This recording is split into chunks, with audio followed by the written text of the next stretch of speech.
And we are live! Everybody, how's it going? Let me make sure the music is down low enough so y'all can hear me. How's everybody doing? And I see Rukov that you did a loud noises 15 bits while I was getting ready. Thank you so much for that, for the bits. Rukov says, Logan, you're late to work. I'm gonna need 4 good excuses as to why. I'm sorry. Rukov saying, Far East, Crystal with the emotes. Temporary says, whoa, we've never been early enough to see the party. That's right. It's DJ Edgy E leading a party. Oh, Doobie's here. He said, I'm here even though I wasn't planning on it. Just saw the notification click. So yeah, I'm here until I'm not. So yeah, Doobie, it's good to see you. I saw your post on Discord. I replied to it. First of all, happy birthday yesterday. I hope it was a good birthday. And I just want you to know you are always welcome here. I mean, if it sounded like maybe it's something with you and Phantom deciding to take time away from the stream or whatever you two decide you two need to do, that's your business. But I want you to know you're always welcome here. It's good to see you, Odumi. Chris says, laughing Phoenix, right? Oh, look, it's About Basic. Good to see you. Saying same. Rukov says, to Adumi, we love it when you were here. Please remember you bring so much joy to the stream. Chris says, Thick Worth. Rukov says, but it's okay if you're not here. Xray says, DJ Worth. First ball going, get he. Tiff says, I'm here. Currently playing the Great Ace Attorney Chronicles, and holy heck, is this prologue long? Well, the prologue in this game, in Apollo Justice, may not be as long, but the way I play it, we're gonna make it as long. Odumi said, I just don't want to take Phantom's safe space. Well, no, and I get that. So because of that, it's totally up to you guys. But I just want to let you know you are, as far as we're concerned, you're both welcome here. Prince Paul says, I'll be lurking. Well, thank you for the lurk, Prince Paul. I'm going to be honest, Prince Paul. I hope it's going to be more like your lurk last time, where you were really still hanging out with us, because it's so good to see you. Okay, I'll read some more in a minute. We got to get this game started. Thank you, Edgeworth. Like I was saying, we need to get the game started. I'll read some more of the chat in just a minute. Let me get that music down. There we go. And let's continue where we left off last time. Yes, I believe we were just about to begin a cross-examination or testimony or something like that. I don't know what exactly is happening. Everything was weird last time. For those who missed it previously on Apollo Justice, Phoenix Wright is accused of murder again, and apparently he's a hobo pianist with a T at the end, but who doesn't really play piano, he plays poker, and there's a tiny Russian / Eastern European, I guess she is Russian, woman who was cheating or something, and may have caused a murder or something. Anyway, Mr. Payne, where is your witness, Miss Olga? Wow! Oh, I thought that was the game for a second. I heard the game like cutting in and out, and I thought, what? The game is dying. But no, that's some Vocaloid stuff. Hatsune Miku. Oh, that must be Wendy is here. Wendy, how you doing? See, Tiff says, holy, except Rays with an emote. Neon Fish says, highlight, can't say but have fun. Thank you so much for just popping in to say that, Neon. Good to see you. Chris Ball says, chucks coffee at Logan, but it slows down midair so that it delicately falls into his hand. There you go. And now I'll set that on the counter and slide it on over to you to drink, Prince Paul. About Basic says, when was I here last? I know I was, but I don't remember when. I don't remember how, it was a while back, but that's why it's so good to see you. It was Weird who did the object. Oh, Weird is here! Weird! Haven't seen you in a while either. I'm so happy so many people are here. What he said, hi, sorry I'm a little late. I'm not feeling great because of family, so I'm gonna be lurking a little bit behind. It's okay, you're like a few minutes late, if that even counts as late. It's so good to see you, Wendy. I hope you're doing well. Anyway, like I said, I'm gonna actually play some game now. But it's so good to see all of you guys. Much love and appreciation, and thank you all so much for being here, especially since this is a busy time of year, even though I hear you, Toilet Duck. Okay, well, okay, I will save. Why not? Toilet Duck told me to save. I will save if Toilet Duck tells me to save, even though we just loaded. I haven't even clicked anything after loading, but I follow the will of Toilet Duck. Anyway, Mr. Payne, where is your witness, Miss Olga Orley? It appears she has lost consciousness, Your Honor. Mr. Justice? I'm still not gonna get used to that Mr. Justice thing. Sounds like he's talking to a judge. Your Honor! Hey, what? My finger slipped. Oh, on the Toilet Duck? It's all good. Oh, so is it you to redeem the Toilet Duck? But thank you. And thank you for the bit, Wendy. Like I said, I'll do what Toilet Duck demands. Your Honor! It seems you've presented a new possibility to the court. Oh yeah, last time I think Apollo formally accused Olga Orley of being the murderer? The murderess? What's suggesting a connection between the witness and the victim, Mr. Smith? Oh, the victim, Mr. Smith. You're not Mr. Smith. You're Mr. Justice. It's weird. Yeah, that means this court cannot pronounce a verdict for the defendant at this time. What? I did it! I held out. I see no point in prolonging the trial this day. Oh, wait, hang on. Is this going to be a first? We've never had an investigation section in the very first tutorial trial. We actually get to go and investigate? I see no point in prolonging the trial this day. The prosecution will need to make further inquiries. Huh? That sounds like Phoenix. What? He's objecting from the stand? Mr. Wright? You can't end the trial here, Your Honor. Not yet. What nonsense is the defendant spewing now? Think, one of the cards had a different colored back. Don't you wonder what it means? Objection! What are you doing, Mr. Wright? Raising objections right when you're about to get off the hook? Ridiculous! Yeah, Mr. Payne, you of all people should know. Ridiculousness, is that what I'm about to say? Oh, Mr. Wright has a talent for finding people and making them pay. What? I need to explain. Huh? Or is there? Olga is a popular Slavic female given name that means holy or prosperous. Orly refers to the internet meme Malala, which is short for O. Really? Oh, okay, so that's the reference. I was wondering that last time. That's why we needed you here. Weird, we have missed you. I was even saying when she was brought up, I'm like, okay, so what's the pun name here? I have missed this. I missed this so much. Thank you so much for the bit, Weird. I appreciate it. Anyway, he has a talent for the ridiculous. Gavel slam.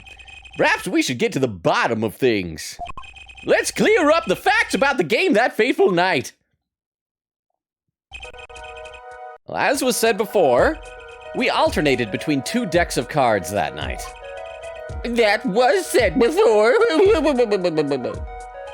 The 2 decks at the club have different colored backs, blue and red.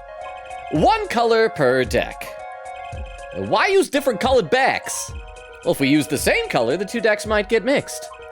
You use different colors and they still got mixed up.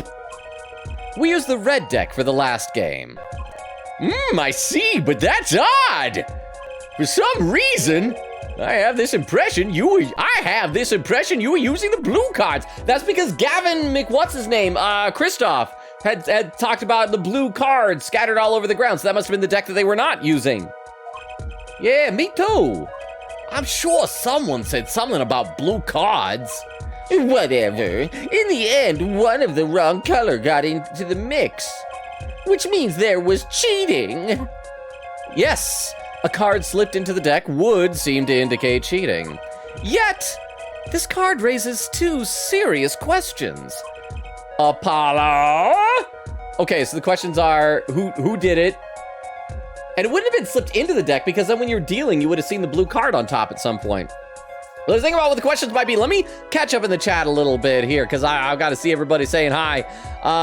Extemporaneous says, "20 feel better, but hi." When he says to Tiff, is it as long as Omori prologue? Oh, that was another really long. The longest was, one of the Danganronpa games? I just remember the prologue going on forever. Weird says, "Hello, I'm lurking is where there is Weird. So good to see you." Even giving us trivia from the lurk. Rukov says, "We're thrilled you're here. Hope you feel better." Shout out for Wendy. Extemporaneous says, "Oh yeah, is Logan's screen permanently on now?" Oh, yes, it is. On my phone. Yes, I fixed that midway through the stream last time. So it is taken care of. I don't have to worry about it going to sleep on me. It's going to murder my phone's battery, but it's okay. Tiff says, 20, "I've been playing for 3-ish hours and only just got to part 2 of the prologue." What he says to Extemporaneous, "It should be." Extemporaneous says, "C's." What he said, "Why did I redeem that? We just started." It's all good. Weird says, "Hee, I sensed the ace, so I came back," laughing. What he said, "I'm sorry, it was an impulse." It's all good. It keeps me on my toes. It keeps me honest. I appreciate it. Tiff said, "Good to see you again, Weird." What he said, "I'm gonna grab a quick ice cream cone to cheer me up." One sec, get that ice cream. You know what? If you're gonna drown your sorrows in something, drown them in ice cream. It's better than drowning them in like alcohol. You're never gonna get into a car accident because of ice cream impairment. Well, unless it's like brain freeze. Don't drive impaired with brain freeze. Anyone. Crystal says, laughing, it's great. It was funny, Wendy. Except Ray says, ooh, yum, yum. Wendy would lurk. Thank you for the lurk, Wendy. Chris says, ooh, ice cream. Have fun eating them ice cream. Okay, I'll read some more in a minute. Let's keep, If you want to text Logan, his number is private. I would not put that on stream. Unless he told me to. No, don't put my phone number up on stream. If any of my good friends want my phone number, you probably just need to ask for it, but not publicly. But yeah, you would see a little banner at the top if I got text. But no one ever texts me, so I don't. Probably because I don't ever answer texts. I told you last time I have over 300 unanswered texts. But let's go back. There's Apollo. Yes. Let's consider the first question, shall we? Think. In the last game, when was the card swapped? So it would have, it wouldn't have been in the deck. It would have had to have been after Olga saw the hand that wouldn't have won that because what was it that the hand had? It had she saw something different. It was I think that it had 3 aces and 2 kings, and then it would have had to swap out one of the aces for the king because that would have been too many aces. So that's when it would have had to have been swapped after she saw the hand, but before Phoenix saw it, something like that. When? There are 3 broad possibilities here. It could have been swapped before the murder, during the murder, or after the murder. What? Well, yeah, thanks for the news bulletin, Mr. Wright. Of course. Wait, I missed what he said. The game suddenly lagged for a second. What was he saying? Of course, I don't know. It was of course something. Oh? It might be as simple as you think, Mr. Payne, or it might not be. I'm guessing Winston Payne had a theory as to when it was, probably before the murder. I'd like to hear what Apollo thinks first. When do you think the cards were swapped? When was the card swapped into the deck? Before the murder, during the murder, after the murder. I'm gonna go out on a limb and say after the murder, just for funsies, because that's the weirdest thing, because before the murder would make sense, because cheating was going on.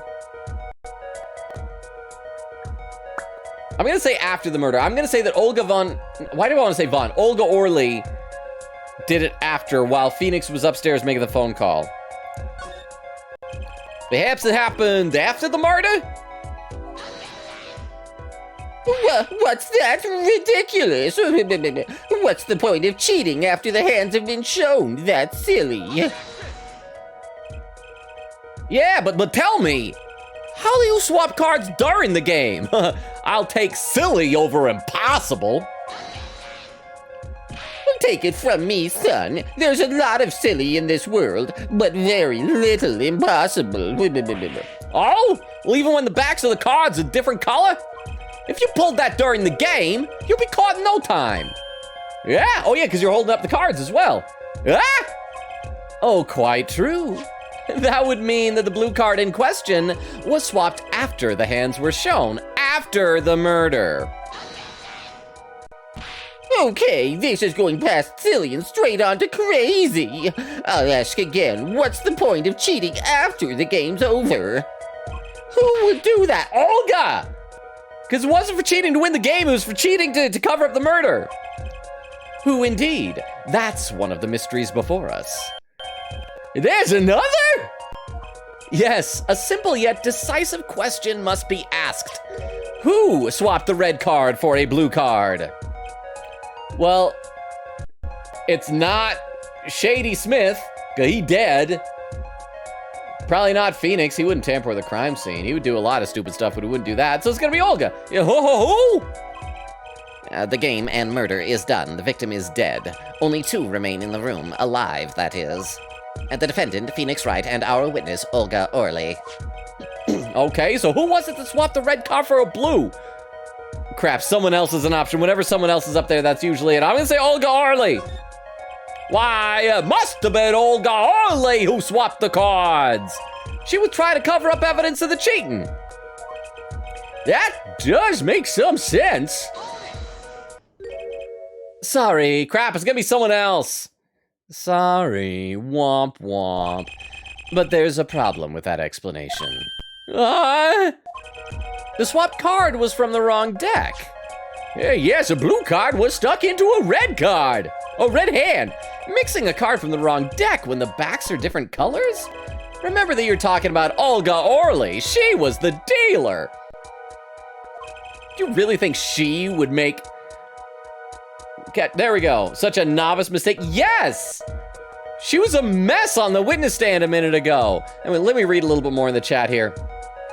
See, except Brady says, to weird, yeah, with the owls. Yes, the O-R-L-Y. Oh, really? You remember? Yes, I'm glad people remember that meme. I miss classic memes. Weird says, for Shady Smith, Shady is a play on Shady. Smith is likely chosen as a generic name, as in John Smith. So it is as plain as I thought, because last time it sounded shady, but I was hoping it would be more... I guess it's still a little bit better than Dead Man. Weird, highlighted for Christoph Gavin. This is one I really want to know. Christoph seems to be a shortened version of Christopher, which is an uncommon spelling variation of Christopher, which means Christ-bearing. Gavin is a medieval variant of Gawain, the name of an Arthurian knight. It is probably of Celtic origin, coming from the Welsh word gwalch, hawk, or gwyn, white. There might be other meanings for Christoph and Gavin, but I'm keeping it to myself. Oh, okay, is it gonna be like spoiler stuff? Then when we reach that point where it's no longer spoilers, you gotta tell me what it is. Chris says Olga von Karma. I was gonna say Olga von Orly, but maybe that's the twist. Could be, except Ray says, paid with the deep thoughts. Jorge says, hey guys, hey Jorge, how you doing? I hope you're not driving this time. I hope you're safe at home already, but how you doing, Jorge? See an except Ray saying, hey oh, Prince Paul saying, Christoph, he's so pretty for no reason. Face from except Ray's, Jorge says, my stream glitched. It said Logan was streaming for more than a day? I don't think so, I hope not. Otherwise, most of that day would just be staring in here as I sadly work on video editing and wish I was watching anime. I'll read some more in a minute, but let's keep going with this here. Okay, do you really think she would make such a novice mistake? Actually, I have trouble imagining even the judge making that mistake. Giving the judge way too much credit. Give it a little more thought, Apollo. Right! Okay, so who was it that swapped the red card for a blue? I'm glad that it didn't seem to dock me any hit points. So I'm gonna say someone else. The one who swapped the cards wasn't Mr. Right, of course. And, well, doesn't seem like it could have been Olga Orly either. What are you suggesting? Either there's some character we haven't met yet who'd be the murderer, or that Shady Smith wasn't actually dead yet? And that's hardly a logical conclusion, I'll admit. As the defense, I think it only makes sense for you to name Ms. Orly at this point. Yes, I know, but I already tried that, and Phoenix Wright said no. Why are you sending me there, Christoph? But she was the one who dealt the cards, right? I just can't believe she would make the mistake of swapping the wrong color card. And if the card was swapped during the game, it'd be obvious. Oh, Phoenix Wright for the first time in his life feels like he's in total control of the situation. Phoenix Wright is getting drunk off of this power trip. Is something you'd like to share with the court, Mr. Wright? Oh, my apologies, Your Honor. I was just thinking how much fun all this is. Fun? How about confusing? I have no idea what the defense is claiming, Your Honor. If the one who swapped the card wasn't the defendant and it wasn't Ms. Orly, then who was it? Yeah, well, that is the question, isn't it? Precisely. Huh? I believe we're about to see this case take a new direction. A turnabout, if you will. Like we always name the chapters. A new direction? We'll find that indeed, after the murder, someone swapped one of the cards in the victim's hand, and that someone made two critical mistakes. I'm sure you're going to tell us the first was swapping the wrong color card. because the one who did the swap didn't know 2 colors of cards were being used. Oh, so we know who it is. That tells us. It's our old friend, Diego Armando, for he was not able to see the red backing of the cards and thought that they were all the same color. Diego Armando snuck out of prison, has returned to mess up Phoenix Trite's poker game. The other mistake, ... was the number on the card. Right, the person replaced the 5th ace with a king. Why is that bad? I mean, we were trying to make it look like there weren't 5 aces in the deck. It's covering up cheating, right? I'm sure whoever swapped it wasn't expecting there to be a 5th ace after all. All they knew was the game had been won with a full house. So they picked up a king from the table and swapped it in. But there's one problem. According to our case record, this person doesn't exist. True, not until now, but you have to admit the possibility of a 4th person, though it's more than a possibility. There was someone else there that night at the scene of the crime. Okay, so in that case, there's only 2 possibilities here. Excuse me, I gotta clear my throat. Still got that post-nasal drip. Anyway, 2 possibilities going on right now. Either A, the 4th person is someone we have not met yet, which kind of sucks that he's acting like you gotta figure it out because we don't know who it is. Or it has to be someone we have met. And if it's someone we have met, and it's someone else, it's not Shady Smith, it's not Phoenix Wright, it's not Olga Orley, that just leaves Christoph Gavin?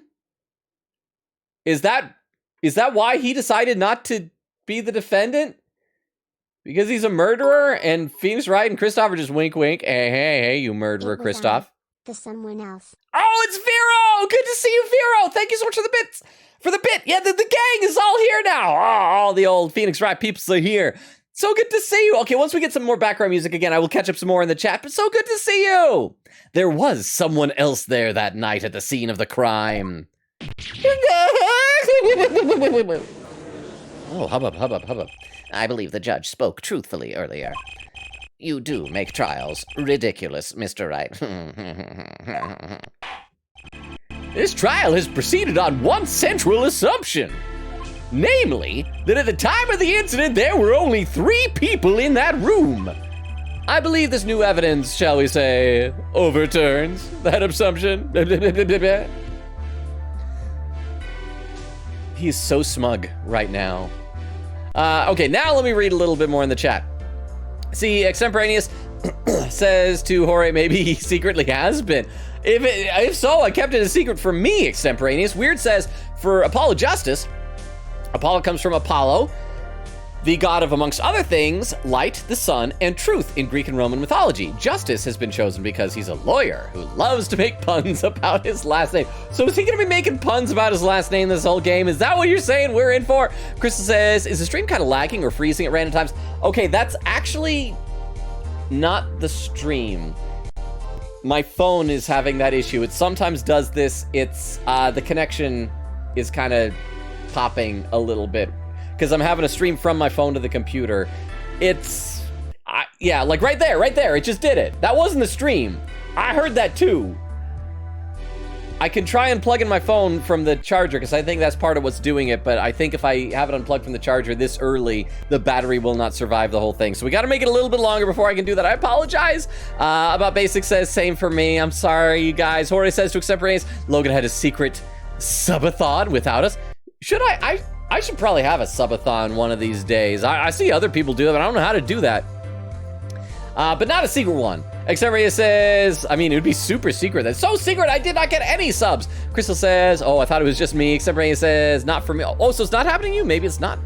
Oh, wait. Jorge says, I'm good, just gearing up for my bachelor's night. That consists of me getting zooted and watching funny videos online. Okay, hang on. Are we talking like a bachelor party? Are you getting married, Jorge? Do we need to issue some congratulations in order for you? Or is it just like a bachelor night, like, because you're a bachelor and get to hang out? Phoenix Wright is the equivalent of I'm too sexy for this trial, but I'll still be in it anyways. How is this? I'm surprised so many people were talking last time about how they find this third evolution of Phoenix Wright to be sexy. How? He is a mess. And thank you, Weird, for the bit. I appreciate that. Secret says, it's okay now for me, but earlier it froze. Okay, so maybe it is something more, but if you hear the audio kind of popping, that's why, and I do apologize. Anyway, let's play some more, and then I'll read some more of the chat in a minute. All right, overturns that assumption. Yeah, I got what you said, Phoenix. Yeah, the problem is that you chose to conceal this information from the court. Huh? Wait for the reason. Oh, wait for the reason that he's sexy. Let me guess. At the end, he's gonna, like, whip off his hat and, like, tear open the front of his shirt or something. We love men with issues. Okay, that is fair. That is fair. I'd say that's probably one of the most consistent statements that is men and women. This chat will bark at and want to be stepped on pretty much anybody. But thank you both for the bits.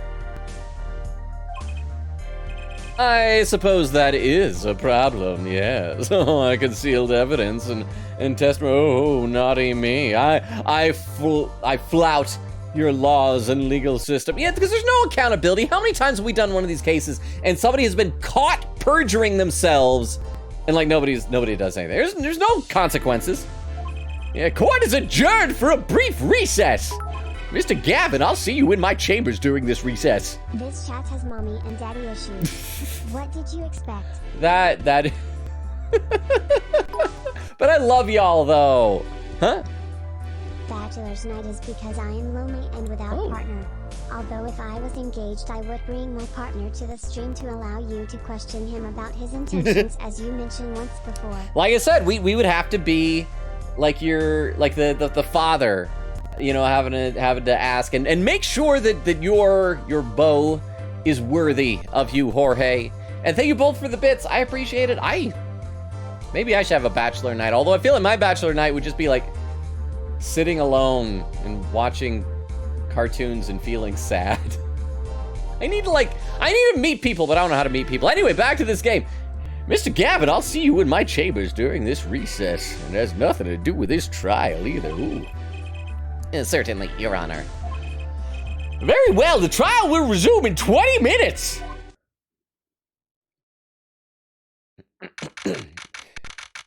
April 24, 20, blaze at 11:52 a.m. District Court Defendant Lobby number 3. And that was quite unexpected, Mr. Wright. Is Prince Paul still here? I feel like this is something, this sprite is something Prince Paul would enjoy very much. Ooh, and then that, look, he's doing the little glasses thing. I wish it was more of a shine, though. It looks skin-colored. It makes it look like his glasses are made out of human flesh. To suddenly claim there was another person at the scene of the crime like that, I must ask, is it the truth? Oh, I'm gonna say stuff up there, man. Don't get your undies in a bunch about it. I think you would know the answer to that. Oh, so maybe it is Christoph Gavin is the murderer. I don't think they would do that, though. Why not? The first game, Mia died, so maybe in this game, the mentor kills?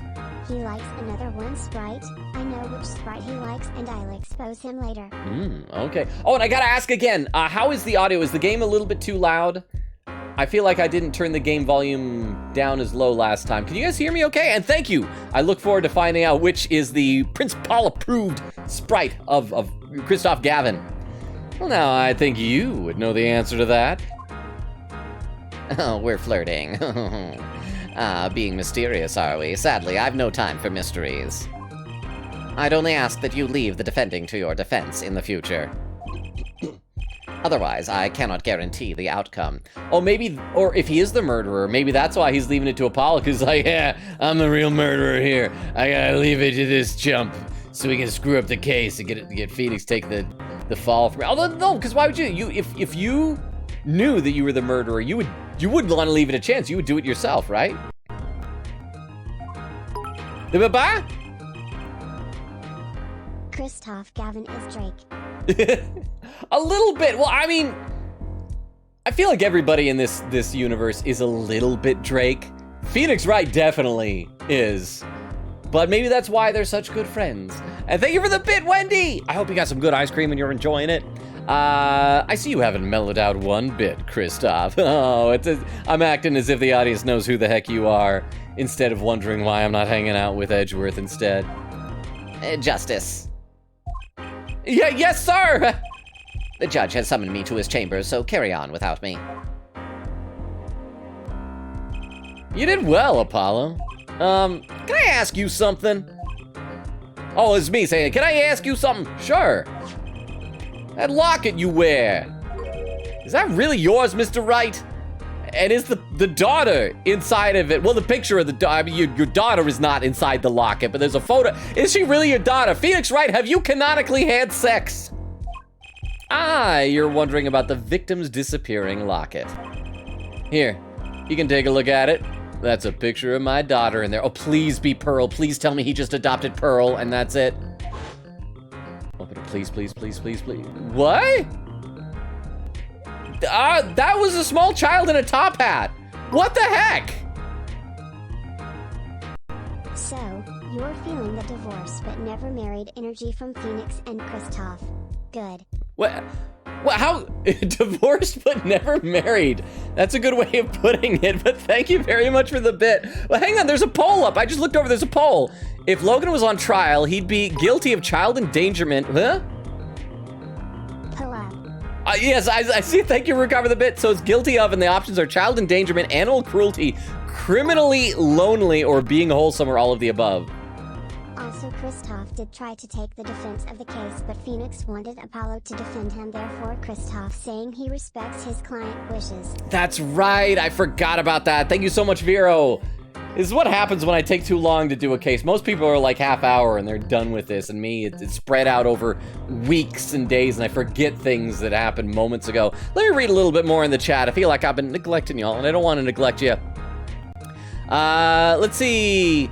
Krista says, okay now for me, but earlier it froze. Jorge said, either that or I hit the town and see what's up. Eglin says, hello. A bit late because I had to reset my laptop, so I'm on my phone for now while it resets. Good to have you here, Eglin. And again, don't worry about being late. I'm just happy to see everybody. Jorge said, depends on if I feel like wasting gas tonight. Ah, that is another consideration that I wish I didn't have to worry about.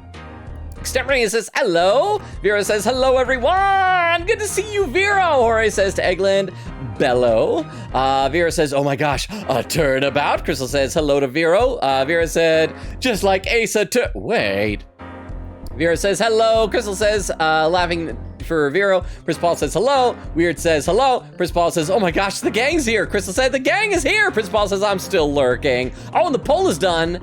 With the winner with Weird contributing 202 channel points, Criminally Lonely wins with 44% of the vote. 225 votes compared to 166 for child endangerment.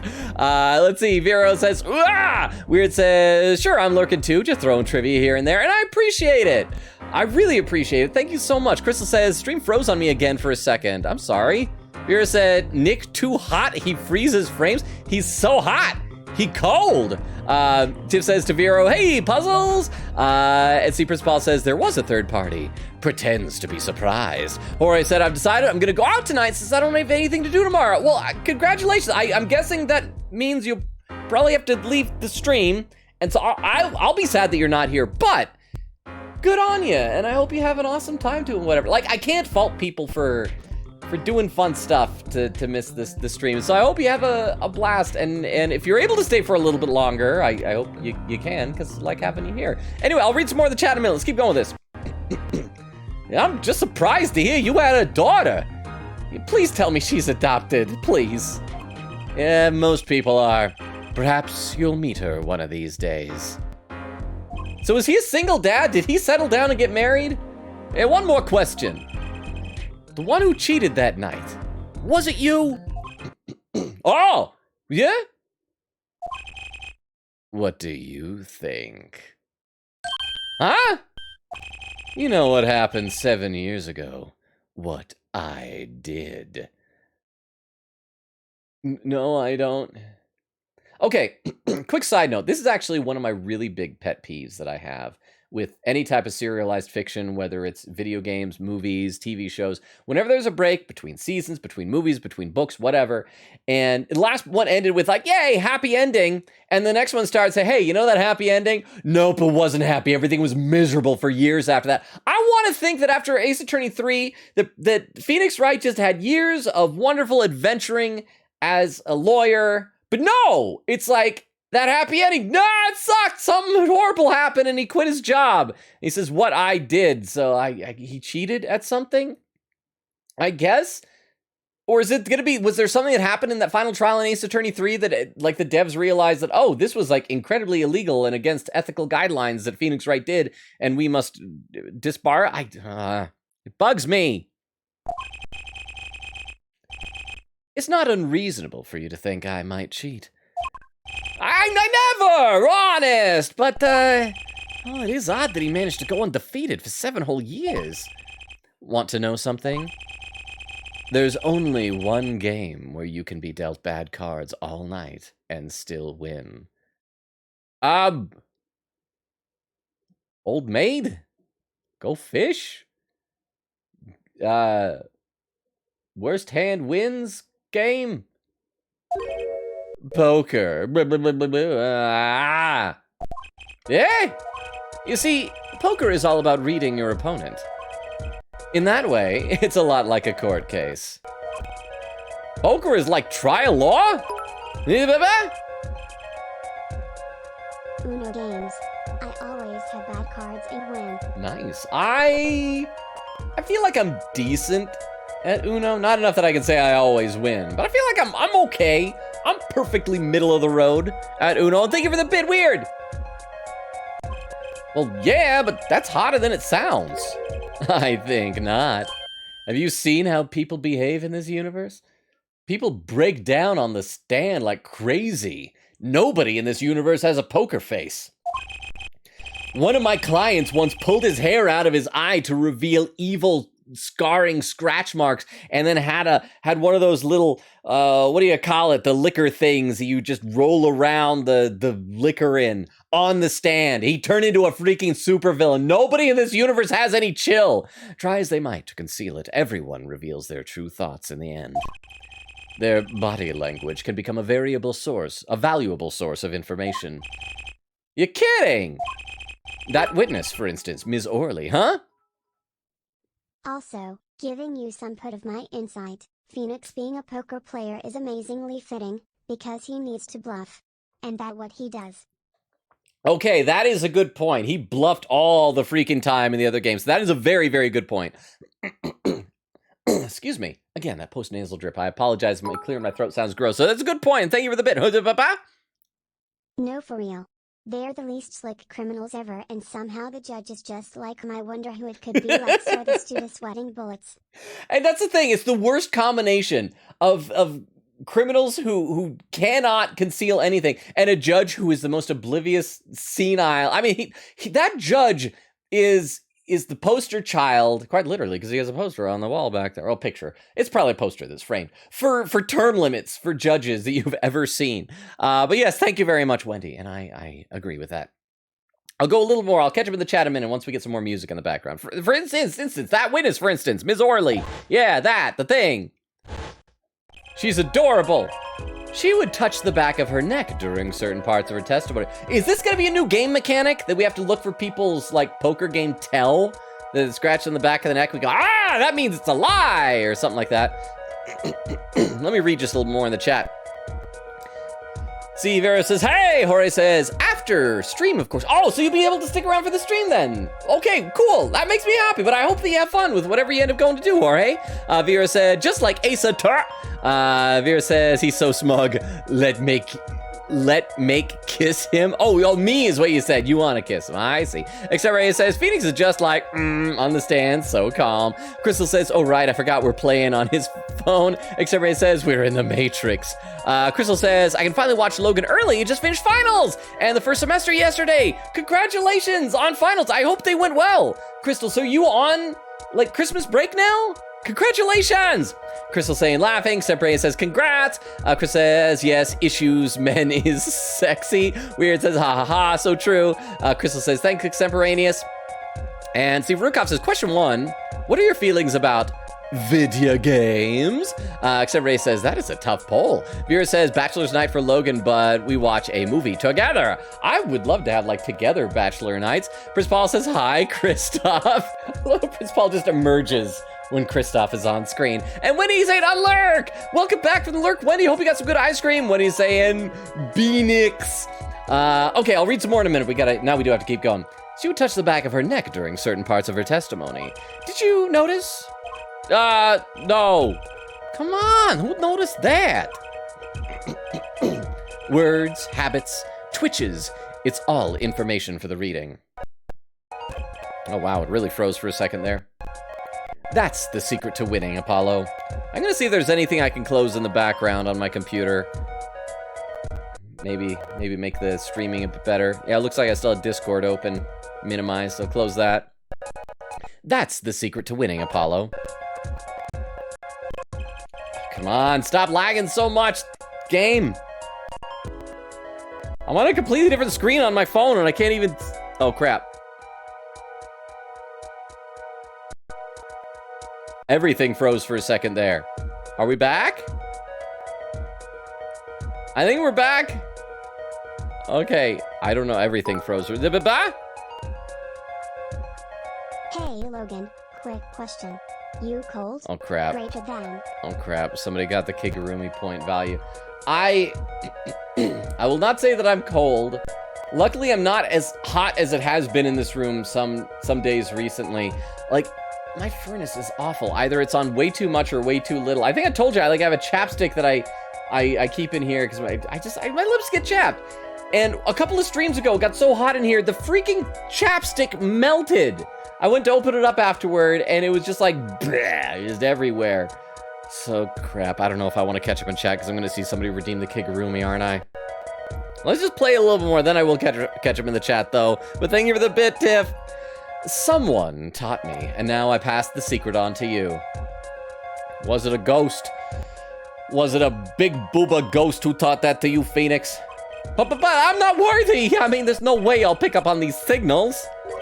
No. You can do it. Because you and I are both controlled by the same unseen player. We have no free will in this universe. We're but characters in someone else's game. Dancing as the strings pull our limbs in any direction. Huh? You just don't know it yet. What's he talking about? But you will, soon. Almost forgot. One more thing. About this case, I did it. I'm the murderer. You should know, I haven't told the truth to anyone yet. You just admitted to perjury! Wait, except he said that he wasn't going to testify about certain things. But not to anyone? It made it sound like that he had told Christoph Gavin what happened. Maybe Christoph is the murderer then. Why? Oh, I know it. And that might explain why Phoenix wanted Apollo to do the defense, because he knew that Christoph wouldn't win no matter what. Okay, I'm now moving my sussin away from Olga Orly and on to Christoph. And, oh, that would make sense why Prince Paul likes Christoph, because we all know Prince Paul has 3 requirements for a man: tall, long hair, does crimes. He's tall, he has long hair, and apparently he's gonna do a crime. So that's gonna be my guess. What? I know it. I have my reasons, of course. All shall be revealed. And Apollo, I need you to be there defending me. I need your power. My, power? I have no idea my cords of steel were that special. It's time. The real trial begins now. Do your best. To be continued. I should probably be saving. Give me a save prompt. Yeah, save my progress. Yes, overwrite. Save. Well, oh, I gotta pick part 2. Do all the chapters? You know, I'm not gonna scroll ahead because then I might see some weird stuff. Okay, so episode 1, part 2. This is different, but why not?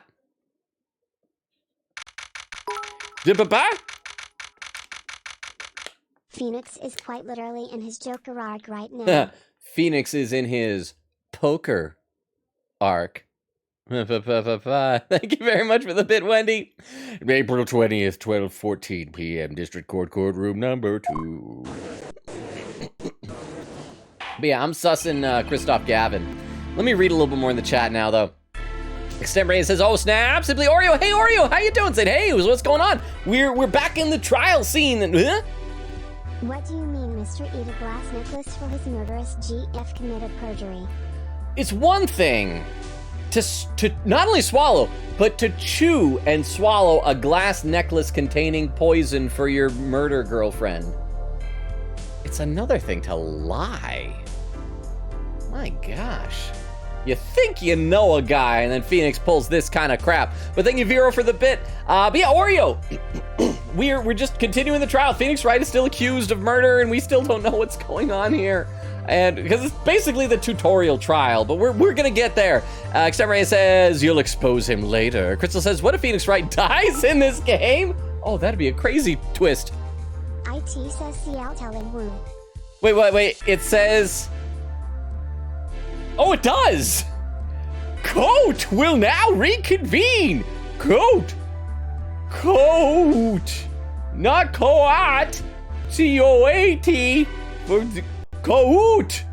Coat Crisp!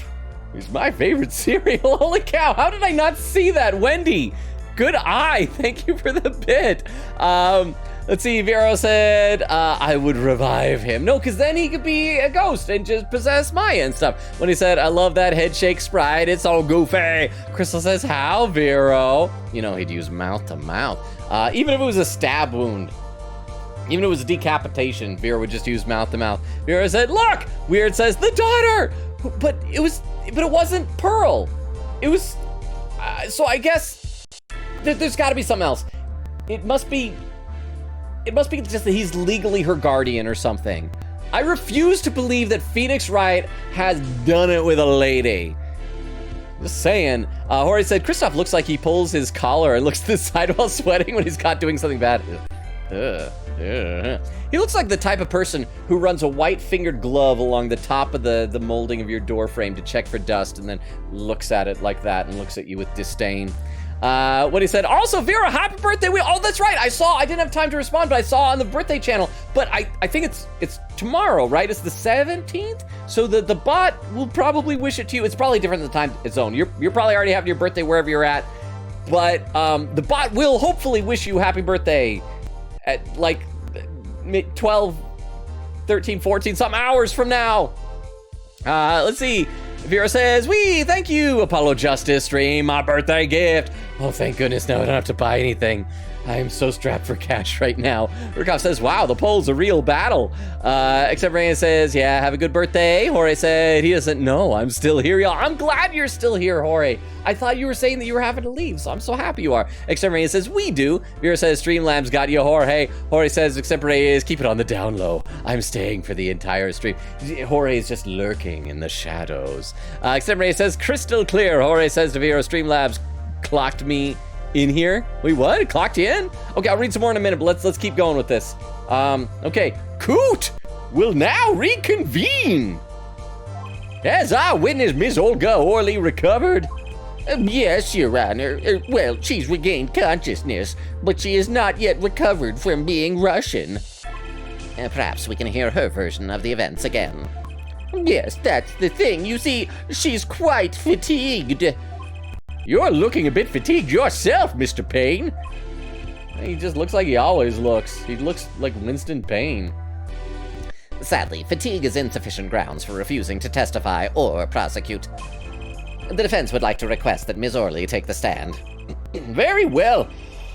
The witness will take the stand! She's so tiny and adorable. Perhaps you could repeat your name and profession. Why are you asking, Christoph? Apollo is the lawyer. Or perhaps you'd rather admit that you're a poor liar and a poor loser. Not. Whoa, what? Huh? What? Name's Olga Orly, that's the truth. I am a pro dealer. I am no longer adorable little Olga Orly. I am unmasked, very cool and smooth dealing person, Olga Orly. What is this game? People call me Olga Quick Fingers Orly. Whoa!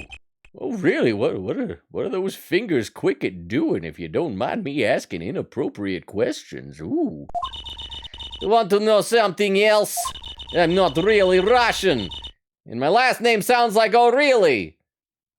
Wait, so do I have to change her voice now? You know what? No, she's gonna keep her Russian accent. I'm Olga O'Reilly. O'Reilly. I am Russian and Irish. Oh, yeah, Russian, yeah, Irish. There, that's the truth. I hope you're satisfied. A witness, you will tell the court what you were really up to that night.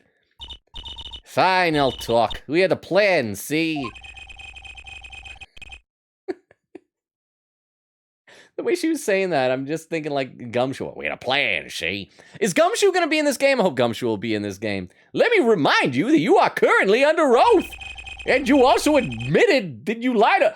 I never prosecute anybody for perjury. Just lie all you want. Any further fabrications will have serious consequences. That was a lie also. I have no consequences for that. Fine. Like I said, I'm a pro. That guy, Smith, hired me to do what I do best. I was planted at the Borscht Bowl Club several days prior to the night of the game as a waitress. So you were in cahoots with the victim? Why is cahoots in red? Not that he needed my help. Smith is a well-known poker player in some circles.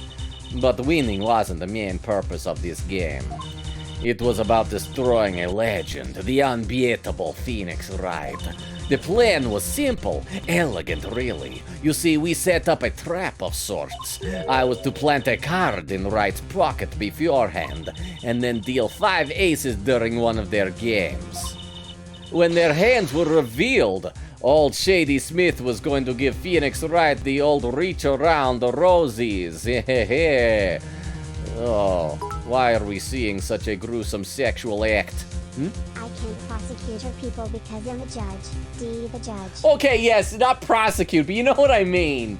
He's not gonna charge people or something. I don't know. Let me catch up a little bit in the chat. Let's see. Exterminator says, oh yeah, Uno has that element of luck. It does, but there also is a strong strategy to Uno. I mean, a lot of games, poker and blackjack, those games have a strategy, but I feel like Uno has a little bit more strategy deciding what card to put down, especially when you got like those wild cards, you gotta pick a color and stuff like that. Let's see, Vera said, Cannon, by the way, real. Wait, what was Cannon? Surprise. Well, oh, it's Phoenix! Phoenix, you here for Phoenix? Wait, except it's not Phoenix Wright anymore. It's Apollo Jess, but Phoenix is Phoenix. Your namesake, Phoenix Wright, is on trial for murder. Again, how you doing, Phoenix? Good to see you here. Let me read a little more in the chat, then we'll get back to the game. Exterminator says, it's okay, he's just crying from his skin. Oh, with the glasses. Says, hey, Judge is a nice man. Chris says, yep, on break and relaxing. Nice, Crystal, high five to you for that. Horse says, oh my gosh, 81.8 thousand obies. Oh, I wonder if that's because... Oh, and there's a Phoenix shout out going on right down there. The cannon thing with the map and garden bush. Oh yes, that. Yes. And she Sticks the landing. Good to see you, Phoenix, by the way. And yes, Jorge, I wonder if that whole thing where your computer mistakenly thought that I was streaming for 24 hours, I wonder if you kept racking up points that entire time. Wow. Chris says, oh wow, Jorge. Vera says, oh boy, Chris says, and I, oop. Vera said, being freeze. Chris says, freeze indeed. Phoenix Hero is literally one of my favorite people. She is great, and highly recommend giving her a follow, y'all. So check her out. She's a delightful person. Secret says, oh, he back. Vera said, I think it's because Beanix said Twitches, which is mildly sexual. Wait, Twitches? Twitches is a sexual thing? Is this website sexual? Well, I mean, it does have the pools and hot tub streams now. Crystal says, laughing. Severina says, that's impressive. Oh, weird, with more trivia says, About Phoenix Wright's ability to read people, Phoenix Wright in the anime or any game that doesn't show his point of view is known to be an observant who's really good at reading people plus really smart. However, since we read his thoughts most of the time, we just go, dumb Phoenix. But to anyone else, he just comes up with stuff in some scary way. Side point, remember the first game? Mia said to Maya, give Phoenix 3 years and he'll be a legend in lawyering. And the trilogy is. And that's true, but it's gotta be because we saw his perspective. So everybody else thinks he's amazing, but really he's just floundering his way through everything because we know what he's thinking. Where it says, no, it got cut off. So it's not just, and the trilogy is, so there's more. What he says, perjury? Phoenix? This dude crazy. So Weird says, and the trilogy is 1 year apart per game, which means Mia cursed him. He got good in 3 years. Is it 1 year between each game? For some reason, I thought it was like a couple of years or something, but you're probably right, because you guys know all about this stuff, and I don't. Let's see, and Vera says, yes, forgot about the poison. Vera says to Whitey, you're right, except Ray says, Coot? Judge, are you okay? When he said, Judge is losing, Hori said, chat, Logan is howling again? Vera said, too old? Vera said, Phoenix Wright got laid? Impossible. It is impossible. Oh, and there's a couple of clips. You know, we'll save that for next time that I check the chat, because we got to get back into the game for a little bit. And then I'll check the clips next time I'm catching up in chat. All right. When their hands were revealed, Smith would call him and search Wright. He would then pull out the planted card, and the trap would snap shut. But why is in her imagination version of that? Why was Phoenix smiling? He's like, yeah, I'm enjoying this. You swapped the cards. That was probably him in her imagination. Exposed as a cheater and losing on top of it. It would have made a great Diablo play. Oh, I just realized those are dice on her bandana. For some reason, I thought it was like a 3-eyeballed skull, like she's a pirate for a skeleton with 3 eyes. That's really cool. Just like that, the legend would be dashed to pieces. Oh, indeed. Getting caught red-handed at cheating would cast doubt on all his prior wins. A 7-year legend destroyed by one little card. That was the plan! Also, hang on, I should make sure I'm still saving periodically. Save your progress, yes, right, save data, yes. Hubbub, he just saved, Hubbub. Oh, really? Oh, really? How droll. But it appears you made quite the mistake. A mistake? I agree, the trap was elegant. And yet, what happened to that planted card? Aye, that's right! He's lucky, I'll give him that. You'd have to be to slip free from a trap led by Olga Quickfingers, oh really? Oh really? The witness would be much cuter if she dispensed with the evil mastermind shtick. Okay, that's true. That is true. But that is not appropriate for you to say, Judge. At your Juness. Cute, who wants to be cute? Apparently Nanako's trying with her Juness jingle. Grumble. But thank you very much, Ruka, for the Juness jingle. Cute, who wants to be cute? I'm not cute. I'm bad. Do you hear me? I'm bad. I'm a bad. Bad is not cute. I'm a toughie. I will beat up people. I'm not adorable. I declare you guilty of cute. When you're through being bad, perhaps you could... Oh, I thought he was going to proposition her. Perhaps you could continue to testify to the court. Tell us about this trap and how it was sprung. The best laid traps, witness testimony. That night I planted the card like I was supposed to, and Wright lost the last hand just like he was supposed to. Then Smith searched him. But the planted card was gone. The trap failed. The next moment, Wright picked up a bottle and swung it.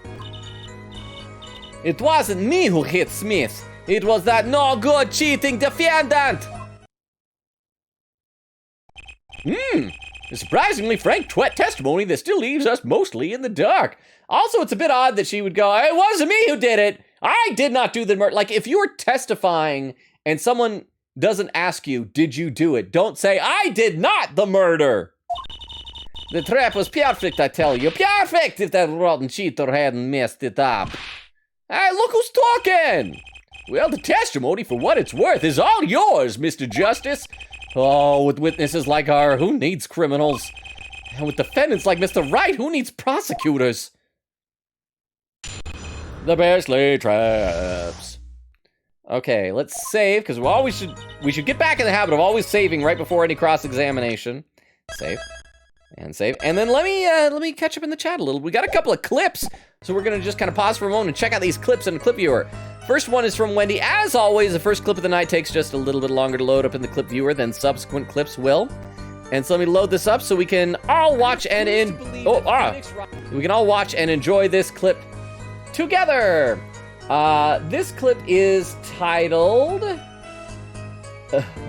Logan verbally doubts Phoenix's unvirginity? Non-virginity? I don't know the word, but whatever, not virgin.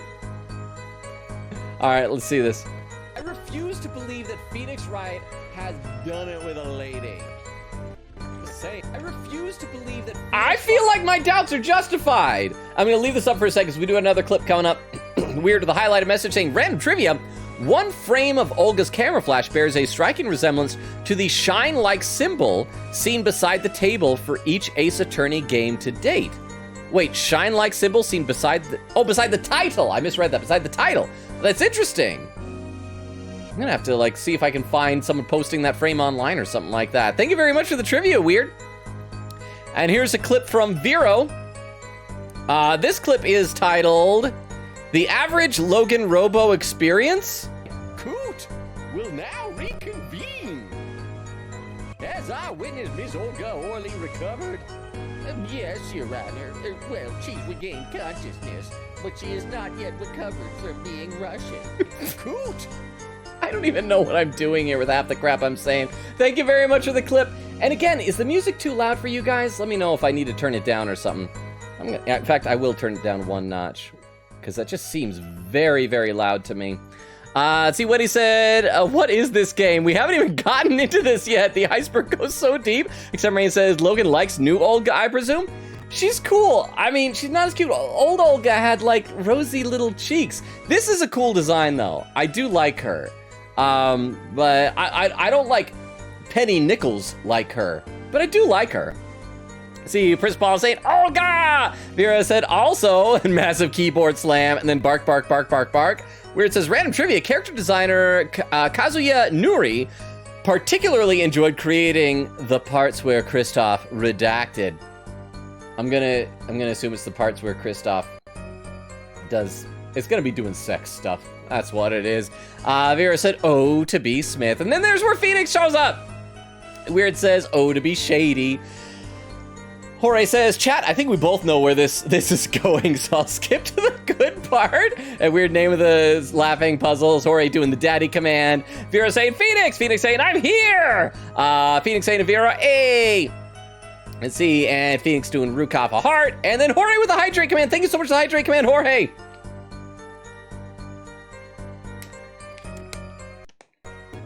Okay. And I'll read some more of the chat in a minute. We do gotta keep going with this game. That night, I planted the card like I was supposed to. We're gonna press every statement before we try and present evidence. This planted card, which card was it exactly? The trump card, the 5 of hearts. Wait, what? Is there significance to the 5 of hearts? I thought the whole thing was that there was gonna be a 5th ace scene. Oh wait, no, that was gonna be in the hand. And then we were just gonna find a random card. So, the 5 of hearts, okay. I don't know the significance of that, but all right. Oh, let me guess. Mr. Wright was to have switched the 5 with the ace to make a full house. Oh, so that's what we're saying. So the 5 is there with the idea that he swapped the ace in. I got it. At least that's what you were going to accuse him of doing, thereby ruining his legend. I slid it into Wright's pocket. When was this? Why, before the match, of course, while he was eating. Oh, look at the size of Shady Smith's hands and his lack of eyeballs. And the strange little beef bun on the plate with one tiny pizza pocket. At the Borscht Ball Club, we serve borscht and suckers. Remind me never to go there. Of course, the card wants to make its grand debut during the game. Like a good borscht, a good plot must be cooked up early and allowed to thicken. And Wright lost the last hand just like he was supposed to. Then Smith searched him. So, Hey Logan, do you think they held hands? Oh, that's scandal. That's how he had a baby. That's how he had a daughter. They held hands. And he got hand pregnant. And had a hand baby. I don't know what I'm saying, but thank you very much for the bit. I appreciate that, Vero. So everything went according to plan. Exactly! The fifth ace came up, so it's obvious the switch went off without a hitch. Once the card was found in his pocket, Wright would be forever known as a cheat and a fraud. Why does she want to destroy his legend so much? Just because he is a legend? There are worse things to be known as, I suppose. You tell us what happened with the search. But the planted card was gone. The trap failed. The card disappeared? Yeah, my trump card, the 5 of hearts. You keep mentioning that. Gone without a trace. Poof! The apple! Oh, why are we showing this again? But oh, you can tell how much Phoenix Wright is enjoying this. Look at that smile. Closing his eyes, going, And once again, Shady Smith does not have eyeballs. Does his like court record thing show eyeballs? Oh yeah, he has eyeballs, just not in flashbacks. We searched it. It's the Edgeworth thing. She says the Edgeworth thing. We searched every nook and cranny. And when I say every nook and cranny, I mean every nook and cranny. Even inside his cute little bottom. I mean his hat. Cute little hat. Yeah, but the card was nowhere to be found. Is this correct? Never in my long storied career, never has Quick Fingers O'Reilly been so readily duped. Oh, really? So what did happen to that 5 of hearts? Don't look at me. Why don't you ask that cheating, lying, two-faced defendant? So the 5 of hearts is still missing in action. The next moment, Wright picked up a bottle and swung it. Wait, isn't that a little odd? Well, what's odd? You searched Mr. Wright thoroughly and found nothing. Which means he didn't cheat. Which means he had no reason to strike the victim. Well, Oh, is this, she's doing her tell? She's scratching the back of her head. What was that just now? I sensed something. A superpower is awakening inside of me. Oh, I actually dropped something on the ground. Sorry.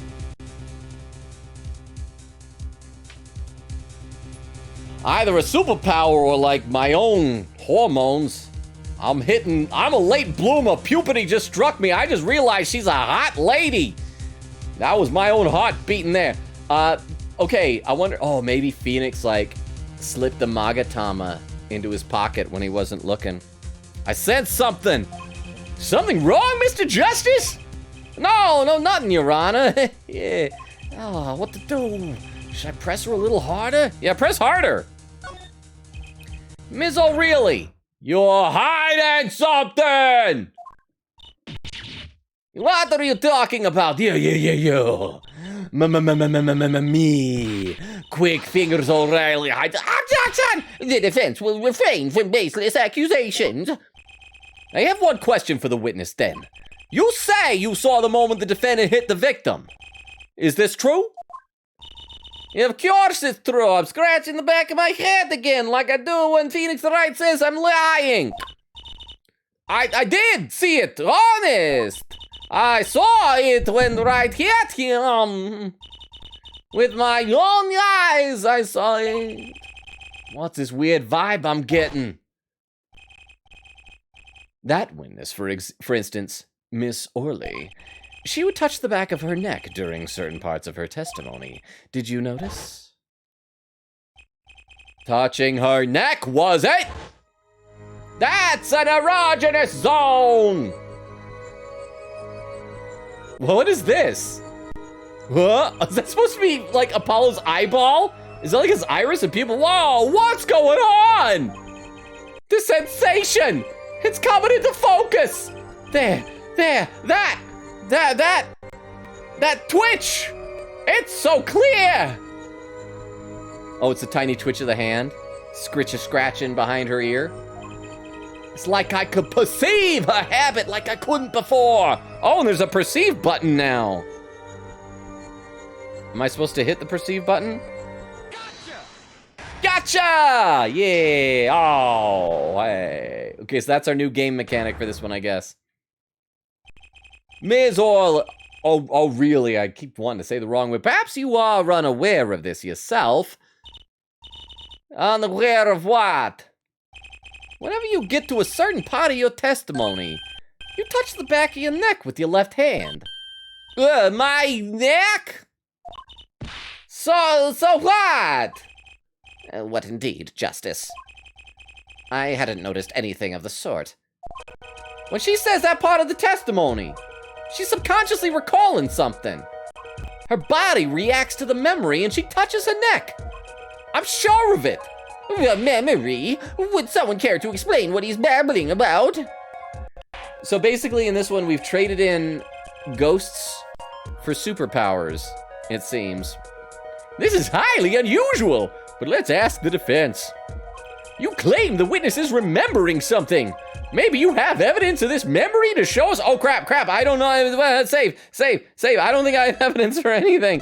Let's catch up in the chat while I stop and think what, actually, before I catch up in the chat, let's see. Evidence. The cards, the head, I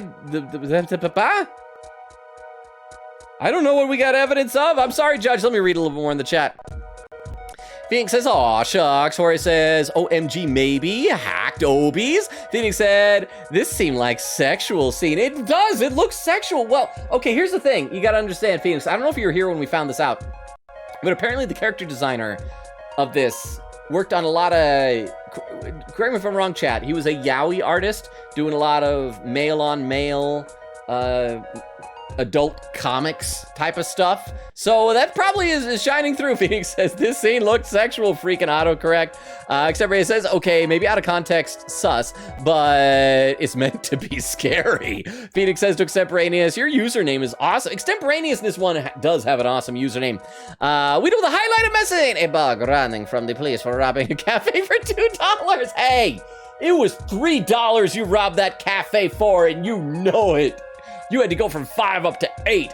You can't even do math, you little caterpie, but you're adorable. How you doing, Weedle? Exterminator says, thank you. I'm saying same to you. Phoenix Wright would approve. Eglin said, I'm back on laptop. Finally reset. Welcome back, Eglin. I'm glad that that took a while to reset, but that sounds like my computer. It's taking longer and longer. I need to figure out why. When I first got my computer, it took like 10 seconds to boot up. Now it takes several minutes. Phoenix, the laughing thing, saying Kristoff is pretty. Because everybody in this universe except Wendy Oldbag, apparently. And well, no, there's also the guy, the creepy guy at the hospital. And there was also the overweight, sweaty guy that worked on the TV show. So most of the people in this game are very attractive. Chris says, Judge never changes. Except Ray says, she's bad to the bone. Phoenix says, lol, I was about to say that a judge shouldn't be saying such things. But Marketing scheme to get a new PC. Wait, for me, no, I don't want to get a new one. I like my PC. What I need to do is I need to get an upgrade. I was talking to Clam, and he was saying he can maybe help me out to figure out how to do it, but I need to save up some money and upgrade it. That's really all there is to it. But that costs money, especially around Christmas time. It's tough. And I keep seeing things online. They're like, oh, that looks so cool. I want to own that. But oh my gosh, that thing costs too much money. I saw a Transformers thing that was like $300. Like, I can't afford that. Anyway, but thank you very much for the bit. Let me read just a couple more comments, then we'll get back to this. Weedle says, I forgot my books at work. Oh no! Well, do you work tomorrow? Are you gonna be able to pick them back up, or do you have to wait until after the weekend? Exterminator says, yeah, how dare that cheater mess up our trap, grr. I know, it's like, you don't get to be mad about that. Eglin said, oh my gosh, Penny Nichols. I just got it. Oh, she is wonderful. She is a delight. Oh, there's a clip. Oh, there's a couple of clips. There's 3 clips. Okay, we'll get to those clips the next time we look at the chat. Let's get back to the game for a bit. Wow, so many clips. I'm a little bit scared what they could possibly be. Yeah, maybe you have evidence of this memory to show us? Oh, crap, that's right. I don't... Okay, scratching the back of the head. What could that be? This says, death caused by a single blow to the forehead. Can we check it? Is there anything? There we go. Age question mark. Time of death, 1:45 a.m. and 2:15 a.m. Cerebral hemorrhaging resulting from blunt trauma to the forehead. Probably not that. Photograph received during the preliminary hearing. Ah! I heard the loud noises. Thank you so much for the 15 bits. Loud noises. Oh, and I heard that too. And thank you for 100 bits. Thank you. Wait. Wow. Thank you for the 100 bits. Wait, why is that for? I was just barely in the chat. I will check the chat again in a minute, but thank you very much for that's 115 cents total of bits and things. Thank you, Rukov. Okay, so we gotta figure this out though. Sub-basement of the Borscht Club. Check the button for details. Doesn't look like anything here would show a memory. Huh? What? Just to confuse you. Oh, okay, that checks out. That makes sense. Thank you for the confusion. Okay, the bottle? Photo of the hat removed during check button for details. Keep in mind the testimony she's saying when she scratches her head. Oh yeah, she said that thank you. That's a good point. I was just thinking the back of the neck. The way that Apollo was saying it made it sound like the memory has something to do with the back of her neck. I think you were the bit. So what she was saying is that he picked up the bottle and he started swinging. Is it because Shady was behind Phoenix, right? And so it's a blow to the forehead and he's in the chair? So maybe it's this piece of evidence? The photograph of him laying down? Well, that just shows the wound, so maybe it's the other photograph of him, in the chair. Well, let's just try. We saved, and as you should all hopefully know by now, I am not above save scumming. Let's try this. Maybe you have evidence, this memory to show us. Her habit is scratching her neck whenever she talks about the moment of the crime. So what would remind her of the moment of the crime? Ms. O'Reilly, whatever. When you recall the crime that night, you scratch your neck. Ah, why? There's so many noises coming in. Radio, thank you so much for the Tomcat. Good to see you here. I will catch up with the chat in a minute, but good to see you here, Radio. I've noticed it happens when you think about the moment of the crime. There must be some reason behind this habit of yours. I believe the weapon that left an inerasable impression on your neck is this. Wait, so he's asking for the weapon? So it's the wine bottle. Is he really force feeding this to me? Whenever she talks about the moment of the crime, she touches her neck. And what reminds us more of that moment than this bottle, the murder weapon? Hey! But something doesn't fit. If you were the only witness to the crime, why would that make you touch your neck like you're in pain? So it does have something to do with her neck. What's he talking about now? Yeah, this really is not actual evidence. This is all speculative nonsense. It was Mr. Smith, the victim, who was hit, not you! Oh, she's sweating, she's shaking a camera! See, nobody in this universe has any chill, they got no poker faces!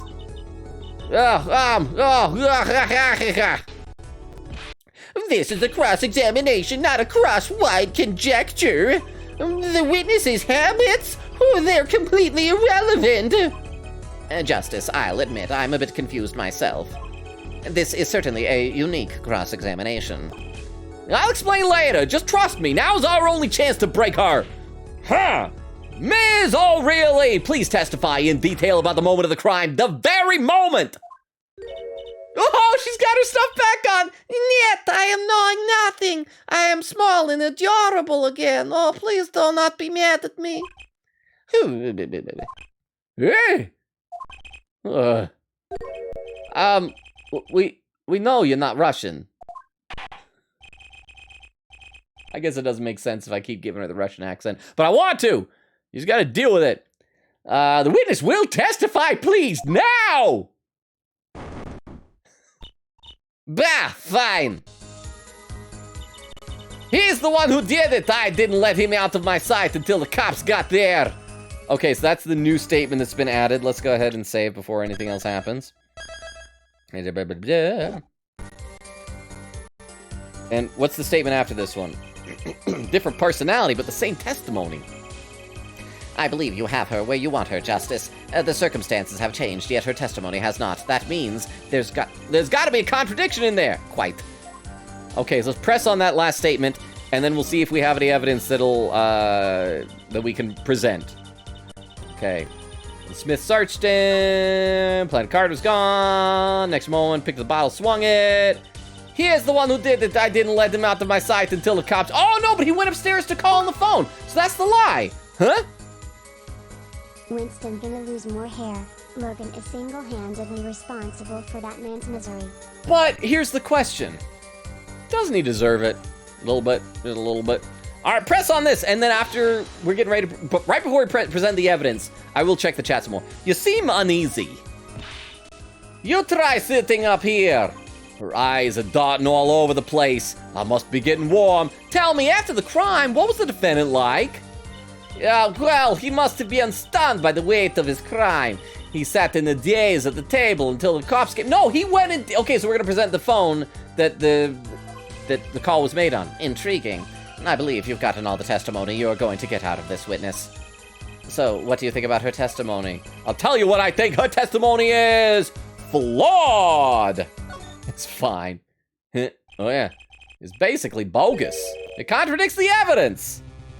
Oh, so now I get to present the evidence. Anyway, let me check the chat because we got 3 clips in the chat. Let me pop these up into clip viewer really super quick. We're gonna see back-to-back clips, and then we're gonna present some evidence while the suspense and anticipation of the drama stews. So this first clip, coming from Vero, is titled "Someone Write a Fanfic Quick." Okay, let's see what this is. Hey Logan, do you think they have hands? Oh, that's how he had a baby. Mhm. That's how he had a daughter. You have a They piece of held candy while hands. we're watching this. And he got hand pregnant and had a hand baby. I don't know what I'm. That's you guys watch Addams Family or the new Wednesday show? I haven't watched Wednesday yet, but you got Thing, the hand. That's how you have a hand, baby. Vera says Ace Attorney Investigations reference in my mainland Ace Attorney game. Oh, really? Every nook and cranny. And Rukov with another clip. Looks like it's titled "More Out of Context for Roulette." Okay, let's see what this is. Like my own hormones. I'm a late bloomer. Puberty just struck me. I just realized she's a hot lady. That was my own heart beating there. That's fair. That is fair. Thank you for the clip. Oh, and Vera with another one. What's this one titled? Random Twitch gamer is granted the gift of prophecy by Apollo the god. Well, oh, is this, she's doing her tell? She's scratching the back of it. What was that just now? I sensed something. A superpower is awakening inside. Well. Then it cuts off right before I accidentally knocked a little piece of candy I had here on the floor. Thank you both for the clips. I appreciate all 3 of you for the clips. Oh, no, because 2 of them are from Vero. Vero and Rukov, thank you for the clips. Pull the clip viewer down. Except Ray says, I'm so excited. Weird with the highlighted message saying trivia time. You would think the music where Apollo perceives someone is backwards. It does. It sounded like reverse music said, but funny enough, it isn't. It's made to sound backwards, but it is indeed not backwards. Brilliant choice from music makers of this game. That's really cool. Weird says, Hottie and Salmonella, those are the 2 ugly ones, besides Wendy Old Bag. Vera said, the PC taking longer and longer to reboot. Marketing scheme. Why did you remind me of that? Oh, to the Hottie and Salmonella thing. Weird says, Vero, ask Logan, I blocked him from memory. Let's see. Oh, there's Radio saying, Logan, how's it going, bro? How you doing, Radio? So good to see you. Says, I love scaring you with that. Weedle said, I just left work. I've been working since 5 at 11 now. And it was after school too. Yikes. Well, I hope you're able to get your books back soon. Rukov said, Winston. Oh, that was already read out loud by TTS. Vera said, if Payne was a competent prosecutor like a certain man, he would stop Apollo from badgering the witness. But he's the tutorial prosecutor and flashback. Wasn't he a flashback prosecutor too? Anyway, let's play some more of this. I'll read some more of the chat in a little bit. It's basically bogus. It contradicts the evidence. What's that? Well, Show us this evidence, Mr. Justice. It's gonna be the cell phone. The evidence you claim contradicts the testimony. She didn't let him out of her sight until the cops got there? Oh, I know there's some evidence that contradicts that. This, right here. Present. Ms. O'Reilly, we have a record here that clearly contradicts what you said. It states that the police were alerted by a report from the defendant. Yeah!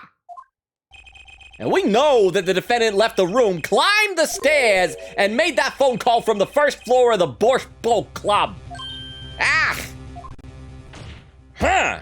So explain how you kept your eyes on the defendant when he left the room entirely. Whoa, is that a breakdown? That was a very quick breakdown. The man who picked up a bottle and swung it that night, it wasn't the defendant. I'm admitting I did a perjury again. Don't give me crime. Don't prosecute me, anyone. I'm a pretty young girl.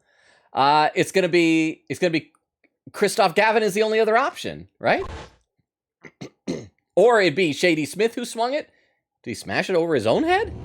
Oh, we're gonna see what happened now. It's the cool animated cutscene from the very beginning. Showdown time.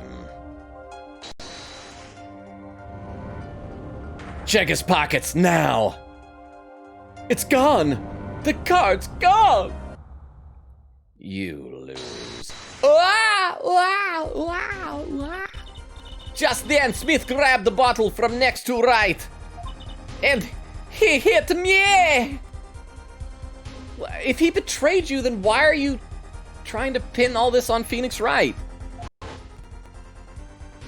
Yeah. Some master of cheating you turned out. Oh, it's him saying, some master of cheating you turned out to be El Kabong. Eek. When I came to, the victim was already dead. Oh, the victim was already dead, is that it? That's why I couldn't reveal who I really was. If it came out I was in league with Smith, I'd be a suspect for sure. Ooh. Well, where does this leave us? Still just friends, just work friends, sir. Madness! This is madness! I'm dreaming! It must have been me who was... Wait, it must have been me who was hit with a bottle, and I'm imagining all of this.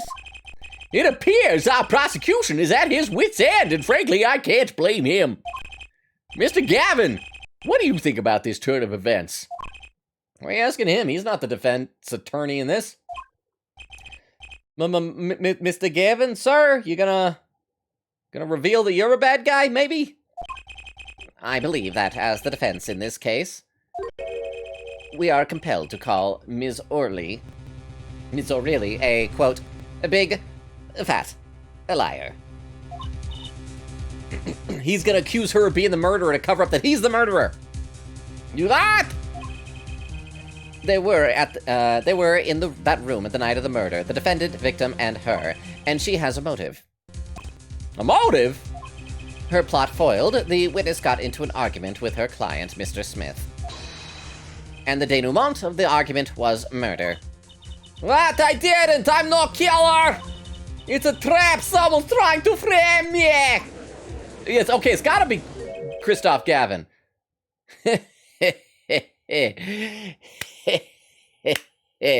Phoenix clapping off the side, bobbing his head. You think you can get away with this, Christoph? That's why they didn't have his buddy be Edgeworth, because Buddy betrayed him as a murderer. What tangled webs we weave when we practice to deceive.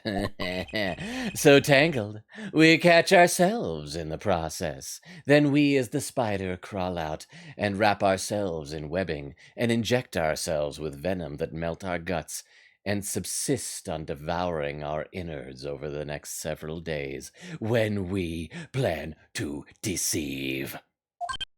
Mr. Right? Such a hasty conclusion, you murderer who murders! It's not like you, Christoph Gavin. What are you saying? Why not consider the other possibility? that there was another person in the room at the time of the murder. Okay, with this, okay, if Kristoff is the killer, if there was another person in the room and that other person was Kristoff, Phoenix would know about it, and Kristoff would know that Phoenix would know about it. So why would he not have to come up with something else to try and justify how that he wasn't the murderer, rather than claiming he was not there? Unless he was hiding, maybe? Like behind a bookshelf? Right, like Mr. Wright was saying before recess. A single card was swapped into the victim's hand after the murder, and the one who swapped the card didn't know 2 colors of cards were being used, all because Kristoff at the beginning said blue cards everywhere. The card he pulled up was blue that he put in the hand, so he thought they were all blue. It's Kristoff! It's Kristoff, Prince Paul! Your new husband over this is a murderer again. Why do you love murderers so much? A 4th person. Hey, this theory again, your 4th person doesn't exist. Indeed. That's why I decided to bring this case to court. Here, where there's no escape and no chance for deception. The perfect place to catch the real criminal. The real criminal? And we're in luck. A clue to the real criminal's identity was kindly provided for us. And right at the beginning of the trial, when he said the blue cards, it's Kristoff. He's the killer. What? Apollo, perhaps you know what I'm talking about. Yes, let me point out the murder. Don't give me any more information. Trust me as the player to know. I'm sorry. No, Apollo! Remember what I said? The 4th person who swapped the cards made one critical error. He or she wasn't considering the colors on the backs of the cards. Right, but how could such an obvious mistake occur? The cards used for the last game were red. Yet, there is one person here in our court who thought those cards were blue. Yeah, I had that impression too, but why? Well, Apollo, think you can figure out who it was? It's not me. Who is this 4th person? Why do I always get put on the spot like this? Let's hear what the defense has to say. Who was it? Who thought the cards used in the final game were blue? It's Kristoff, Gavin. As I expected. Your eyes and ears are as sharp as your hair. And I know a thing or two about sharp hair. The back of this beanie is littered with holes from my pointy locks. I was right, hey? Kristoff Gavin, you were the 4th person that night. But of course Mr. Gavin knows the color of the cards. How would he? As you can see, the photo of the crime scene is black and white. You can't tell which of the cards are blue, the ones on the floor or the table. But look! You can see the colors in this photo! Oh, and that's the deck of cards that was like set aside. Yes, but when he said that the cards were blue, oh, that's right, because Winston Payne was holding on to that photo. It was well before this evidence came to light. Huh? No, cause how on earth did he fit his hair in that beanie? I am assuming that, and that's a very good question, Wendy. I'm assuming all of his porcupine quills, he has to pull them down, like mat them against the back of his head, get the hat on. So they're all the spikes are pointing down the back of his neck now. So basically he cannot look up. If he looks up, his spinal column at the base of his neck will be stabbed with all those spikes, and he will either die or be a quadriplegic for the rest of his life if he looks up. It's a very dangerous game he's playing. Get better cameras, Japanifornia. I know what... Don't these games take place in the quote-unquote the near future? I mean, I think we caught up to whatever the future was at some point. But yeah, shouldn't they be color? That's another good point. Vero, and thank you for the bit. Let me read a little bit more in the chat here, because we gotta figure it out. Let's see. Crap, where did I leave off? Vera says, Mia Fey 2. Rukov says, first try. Weedle says, I'm gonna go. I'm just tired. Well, it's totally understandable. Again, I hope you get your books back, Weedle. Thank you for being here. Good night, Weedle. You're awesome. See you next time. Huh? Japanifonia, where you can always get away with murder. Unless Phoenix Wright or Apollo Justice are the defense attorney. Yeah, pretty much. Or occasionally, if the prosecutor is Edgeworth and it's post first game's character arc where he decides the truth is actually important, apparently. See, Vera says Tweedle rest well, except Ray says, yeah, have a good one. Rukov says, night Weedle, thanks for being extraordinary. Rukov says, hey guys, I'm back, welcome back, Jorge! So you haven't left on your bachelor night yet, but I hope it will be awesome tonight. This takes place in 2025-2026 BTW. Okay, here's what I'm gonna guess then. Here's how I'm gonna headcanon all of this to make the black and white photos make sense. I'm gonna guess that in the next few years, there is a color shortage. That there is a drought of colors, drought of colors, whatever. And we don't have colored inks or anything like that, and they cannot print out colored photos anymore. Because we just ran out of colors. There's the color mines where people are hammering their pickaxes to try and mine colors, and they're just out of them. All the colors went away when we mined all the lithium batteries for the electric cars we're all going to be driving in 2026, and that is wise. That's why I'm going to say thank you very much for the bit. Let me read just a little bit more. Except Rain says, yay! Vera says she's too cute. You can't take her to court, to coat. But yeah, well, like I said though, welcome back, Jorge, and I hope that you are enjoying your time here and that you're not like, oh, I should leave to the bachelor night early, because I love having you here. Vero says, well, technically, she's in coat. Oh, she was in a coat. Ha. Vera said, ha ha ha, yes. Except for he says, poor Wilson. Phoenix quotes Shakespeare. Yes. Oh, the tangled web we weave. Oh, and there's one clip. Since there's just one, let's load this up, and then after we see this clip, we will get back into this game. This clip is from Rukov, and it is titled, You Sure About That One? Let me see what it is. What tangled webs we weave when we practice to deceive. So tangled, we catch ourselves. Oh, it's this whole rant. I don't even know what I was saying, man. And wrap ourselves in webbing and inject ourselves with venom that melt our guts and subsist on devouring our innards over the next several days when we plan to deceive. That is Mr. Right? That is how Shakespeare unabridged, how it goes. Thank you very much for the clip, Rukov. I appreciate it. I'll read some more in the chat in a minute. Also, the thing keeps cutting out. I'm going to try unplugging my phone for a little bit. If we get a low battery reminder, I may have to plug it back in. But anyway, it is true that the defendant was engaged in a game of poker with the victim. Yet, it was only that, a game, in the purest sense. A competition, Your Honor. A competition? Yes, a test of wits, a silent clash of passions. Only the cards, their backs wreathed in blue flame, know the final outcome. So here's the moral of the story. If you're a murderer, don't use overly flowery poetic language, or you will get caught. The more you know, do. Well, Christoph. Oh, so are we gonna see Christoph have a breakdown? The uptight ones always gotta have the best breakdowns, right? We gotta see this breakdown. ... Mr. Gavin, did you do a murder for... Wait, and why would he do the... Why would he do the murder? What is his motive for this? Does he resent Phoenix Wright for some reason? Does he resent that he left being an attorney and wants to ruin his reputation? Wait, no, because even if he did the murder to frame Phoenix, that would send him to jail. It wouldn't just stop him from being a poker player. And he should know that Phoenix Wright is apparently good at this stuff and would find him out. Mr. Gavin, is something the matter? No, nothing. Excuse me, it was just so sudden. Right, you aren't seriously accusing me, are you?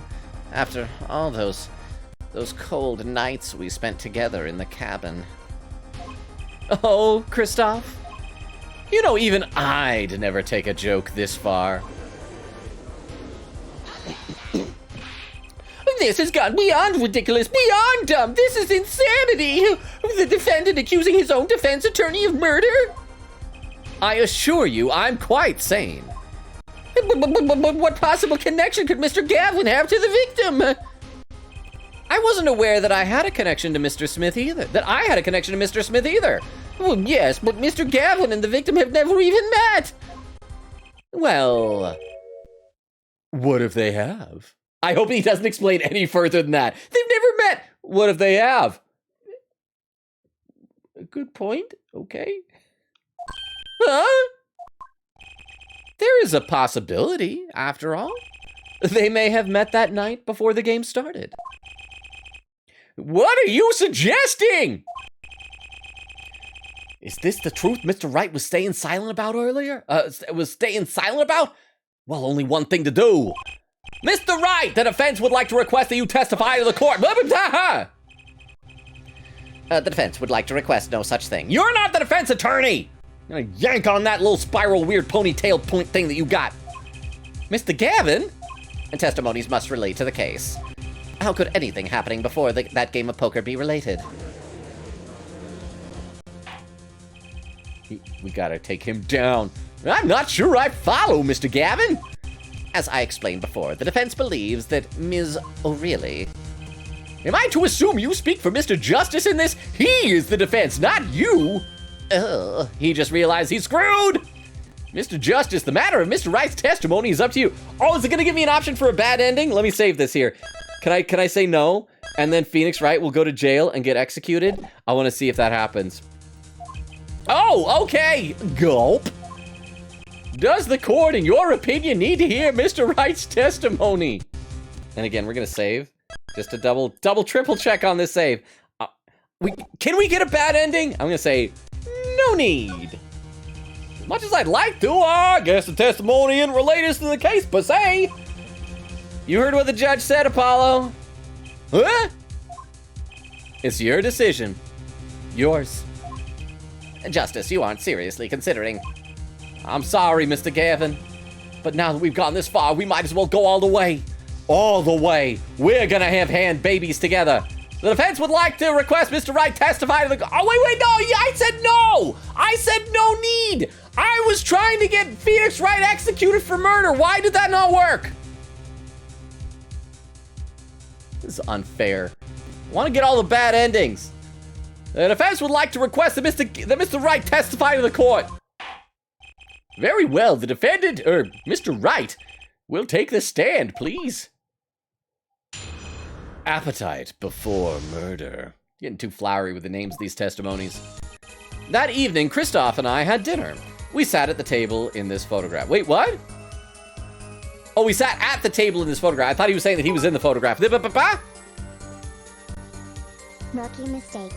Thinking we can dethrone the Phoenix Wright. That's true. I should have known. His powers have grown too much. Thank you very much for the bit. And I will catch up some more in the chat in just a minute here.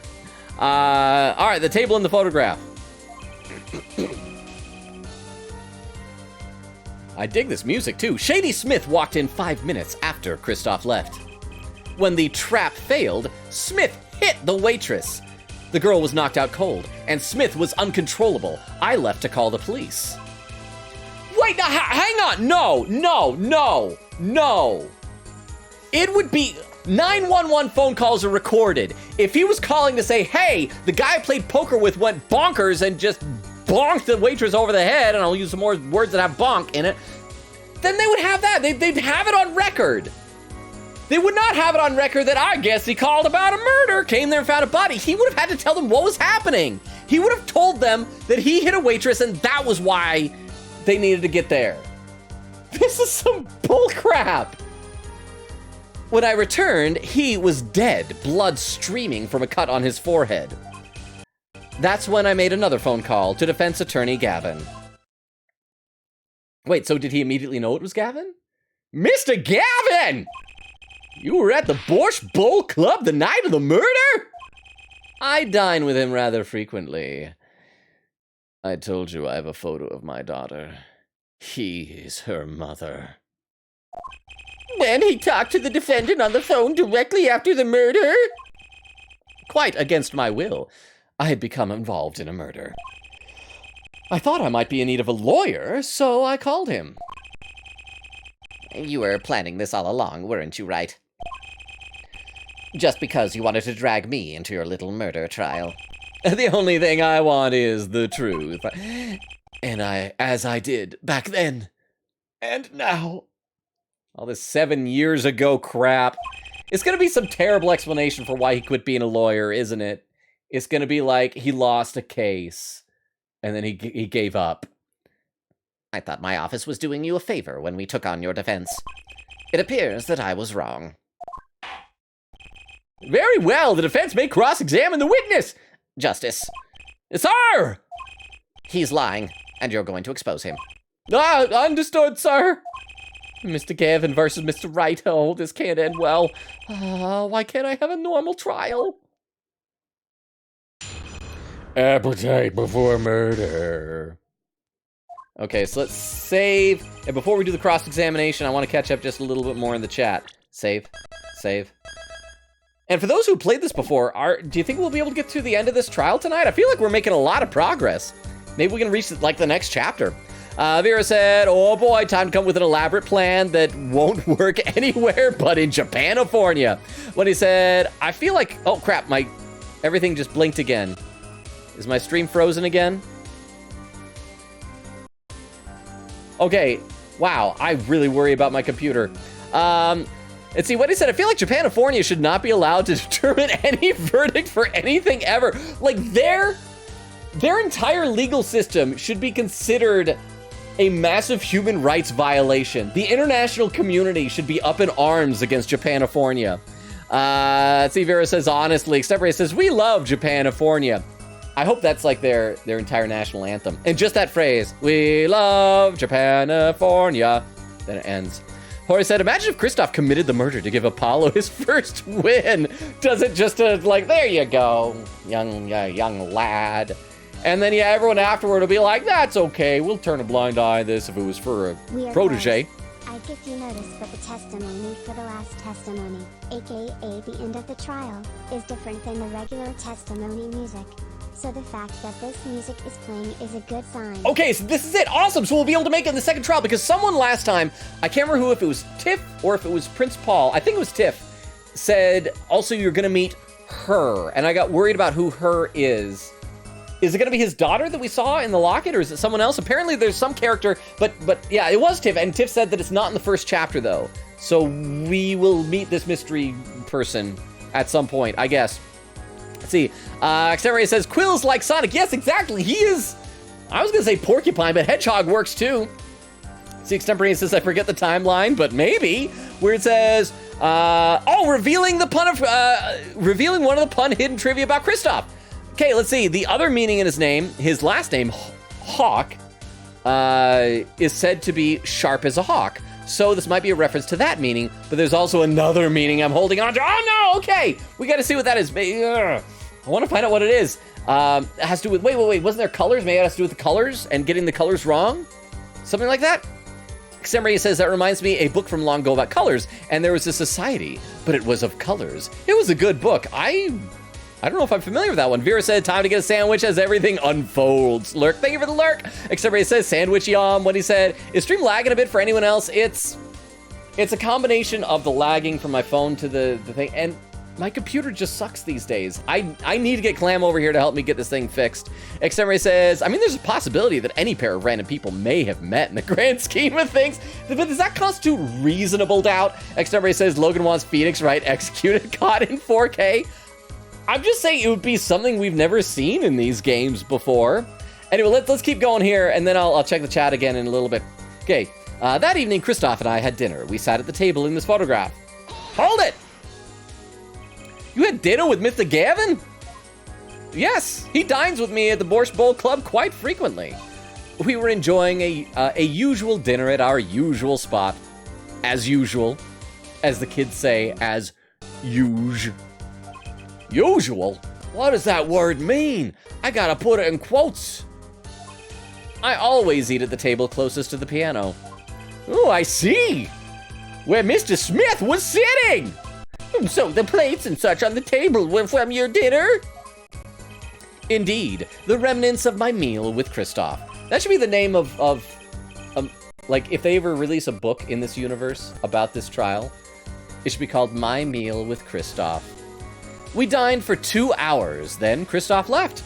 After that, Shady Smith walked in 5 minutes after Kristoff left. Papa?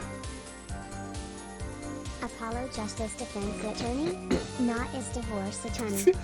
You know what? That actually isn't a bad idea for a spin-off series of this. Like divorce court. Except that would be too depressing. People wanting to divorce each other. I want to see happy endings with things, but thank you for the bit. All right, walked in 5 minutes after Kristoff left. Hold it! 5 minutes? So the two of them could have passed in the restaurant during that time. Oh, sorry, I said the two of them could have passed the restaurant during that time. That would have been a fateful encounter, to be sure. Objection! Oh, Mr. Wright, what was it you said? Christoph Gavin and Shady Smith, quote, may have met?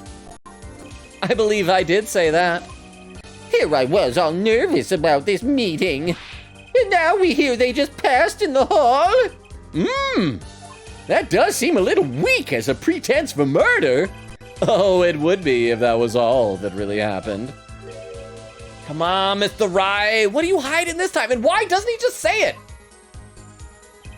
When the trap failed, Smith hit the waitress.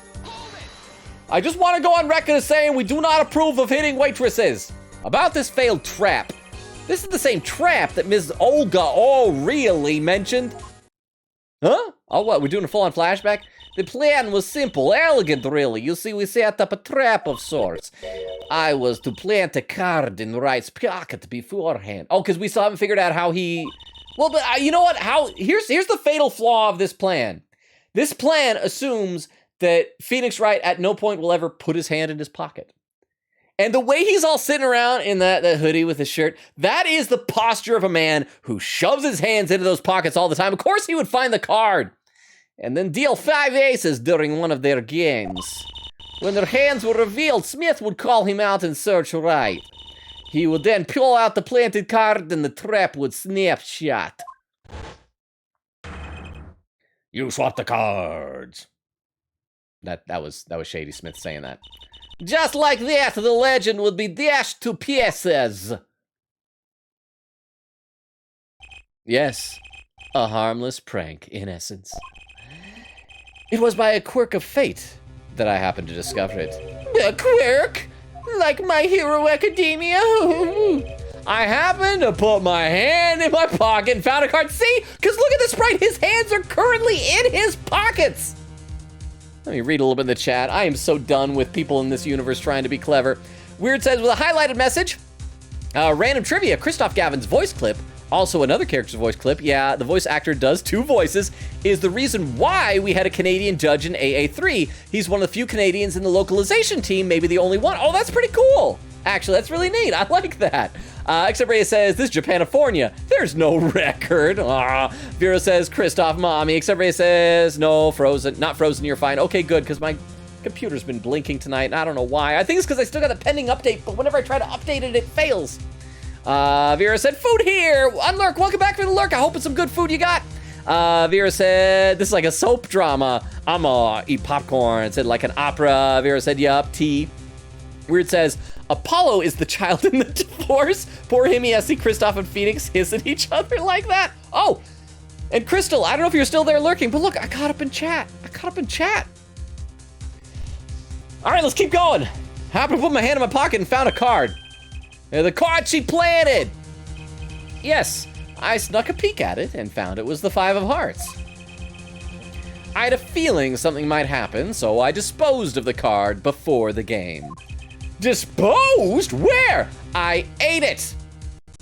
That's what I do to dispose of stuff, Your Honor. You've seen me dispose of evidence. I eat it. I ate the card.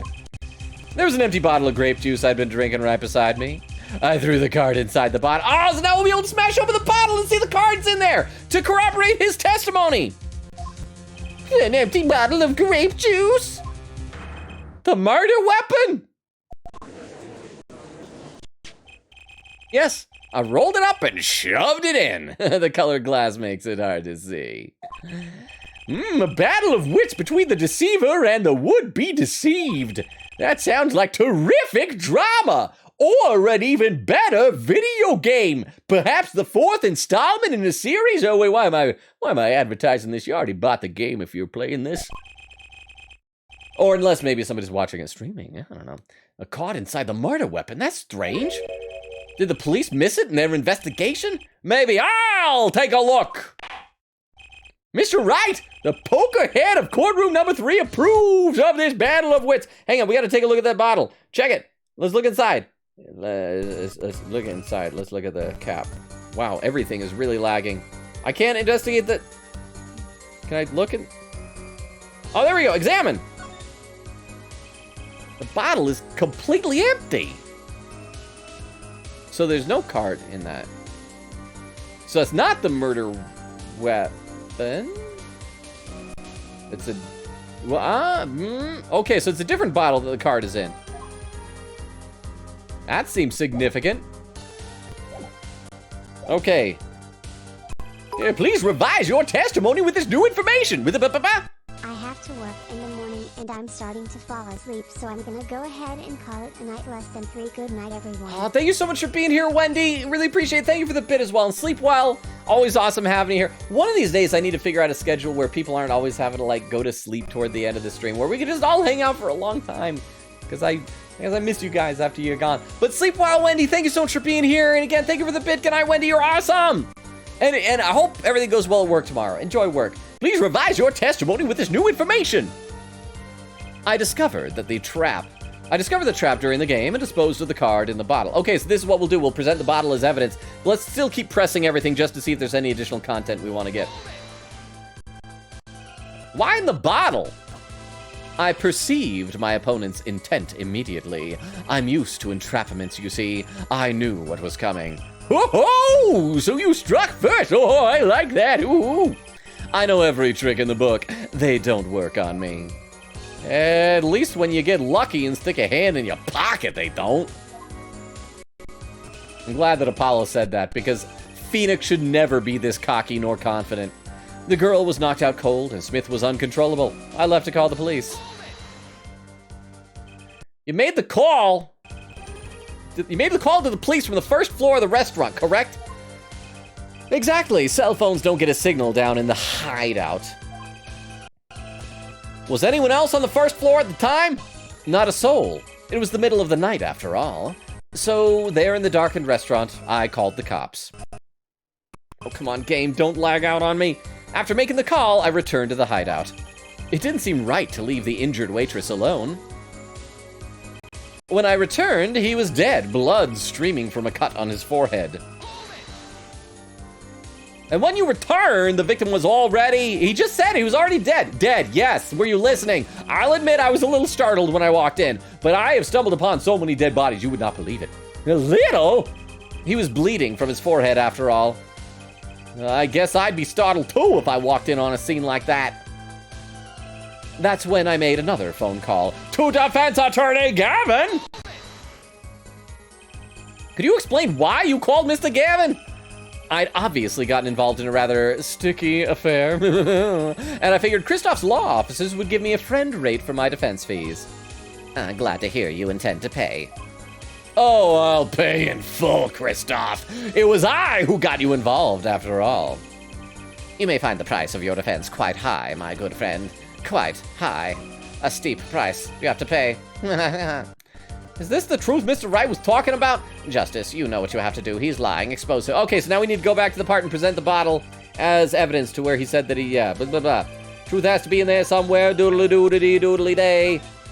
Discover the trap to the game, to the bottle. Oh, wait, no, it's back. Return, he was... No, go back. Girl was knocked out. During the game, dispose the card in the bottle. Okay, present evidence. Present the bottle is empty. Present. Objection! Mr. Wright, if I may. Yes? I've examined the bottle, and, I don't see any card in here. No? Huh. Maybe I did kill that guy. What, Mr. Wright? Surely, ... Isn't all you have to say for yourself? I can't say that I know what happened to the card. I did put it in that bottle, however. So it's a different bottle. There's probably 2 bottles. Huh? Perhaps a 5th person came and took it out. Oh, and a 6th person could have helped. Mr. Gavin, Mr. Wright is your client! My apologies, Your Honor. I mean, to be fair, he has just been accused of murder in front of everybody. We should sympathize with him a little bit. I won't have you disparaging our investigation either. We looked inside that bottle. There was nothing. So what's going on? Is Mr. Wright hoodwinking us again? Or did the card just disappear? Like magic? like a man floating through the air who was later revealed to be a bust with a cape dangling from it. In any case, please continue the cross-examination. I'm afraid decisive contradictions call for decisive evidence. Oh! Huh. Push him harder, Justice. Break him. Break him like I break him most nights after we dine in the Borscht Bowl Club. It's just you and the witness in the ring. Go for the KO. Why do I get the feeling we're not on our client's side anymore? That evening, Christoph and I had dinner. We sat at the table in this... Oh, well, this is the same testimony. So, save? Save? Is this going to be something where now I have to press all the statements again? Okay, it sat at this table in the photograph. Walked in 5 minutes after Christoph left. I discovered the trap during the game. Okay, let's press on this again and see if we get a different result. Why in the bottle? Okay, no, this is the same dialogue. He knew it was coming. Tricks don't work on him, at least when you luck out. The girl was knocked out cold. Okay, let's review our evidence then. What evidence do we have? We have time of death around 2 a.m. Single blow to the forehead. Photograph received during the preliminary hearing. Oh, maybe that he saw blood streaming down from his forehead because his hat is on in this photograph. Yeah, that's gotta be it, right? When I returned, he was dead, blood streaming from a cut in his forehead. Let's save right before we try this, just in case. And present. He had his hat on in the photo. Got it! Yeah, Mr. Wright, if I may.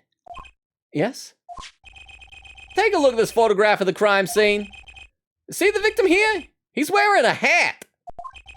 I wouldn't think you could see blood on his forehead. Huh? Oh, good point. Yeah, you're right. Yeah, yeah. Hubbub. Justice. Next time you point out an inconsistency, put a little more oomph into it. Mr. Wright, can you explain this to the court? I forgot to mention something. I was the one who put that hat on his head. Wait, what? You? That's tampering with a crime scene if nothing else, right? You put the hat on the dead man's head? He wore it through our entire poker game. After calling the police when I returned to the scene, his head was in full view. Shining bright, just like in this photograph. And I picked his hat up off the floor and put it on and said, why? Why'd you do a thing like that? All I can say is, sorry I did yet another crime. But that's the only thing I touched at the crime scene. If the bottle has his fingerprints on it, if it was a different bottle, maybe. So Ms. O'Reilly didn't see it? It being the victim's his head. I think not. She was out cold. Bye-bye. Is it good to assume that Hess just trolling? He is, but he's trolling in a way that is illegal because it's perjury and tampering with evidence. But honestly, it's probably because he spent years defending clients in this courtroom and he knows that he can get away with any of this. He knows there's no negative consequences to any of this crap. Let me read just a little bit more in the chat. Let's see, where did I leave off? Vera said, good night, Wendy, rest well. Weird says, good night. Except Ray says, good night, Wendy. Wendy, how dare I spell something wrong? Vera said, Christoph reminds me of Squilliam Fancy Son from SpongeBob. Vera says, first time. Except Ray says, no, well, this is awkward for Phoenix. Highlighted message from Weird, random dot connecting moment. Phoenix was majoring as an art student first. Said to be a Shakespearean actor by Shu Takumi. Wait, Shakespearean actor? Him? Really? Thus, Phoenix has his wide movements that is used to capture people's attention and bluffing, and his ability to stick to the bit till the end, even if he doesn't understand a thing. There's a possibility that he is acting this confident even now, but we don't have a way of reading his thoughts. Okay, I'm going to assume that, that he's just pretending. I like that. That can justify how we know that he's really dumb on the inside. Extemporary says, look at this photograph. All right, back to this. I think not. She was out cold. I believe I was the only one who witnessed his head. Here we go again. Mr. Gavin? Pardon. It just seems that our client is determined to lie his way through this case. Hey, he's still our client, isn't he? I believe that's enough of that. Mr. Gavin? This witness's testimony is more like a travesty. It's riddled with lies.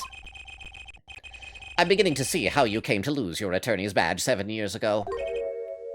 Maybe he just has to defeat another attorney to get it back. Gavin has one prominently placed on his lapel. Maybe if Phoenix kills him or defeats him, he gets to take his badge and all of his power. It's Highlander rules, yo! Well, you certainly have a unique way of treating your clients, Kristoff. I never knew.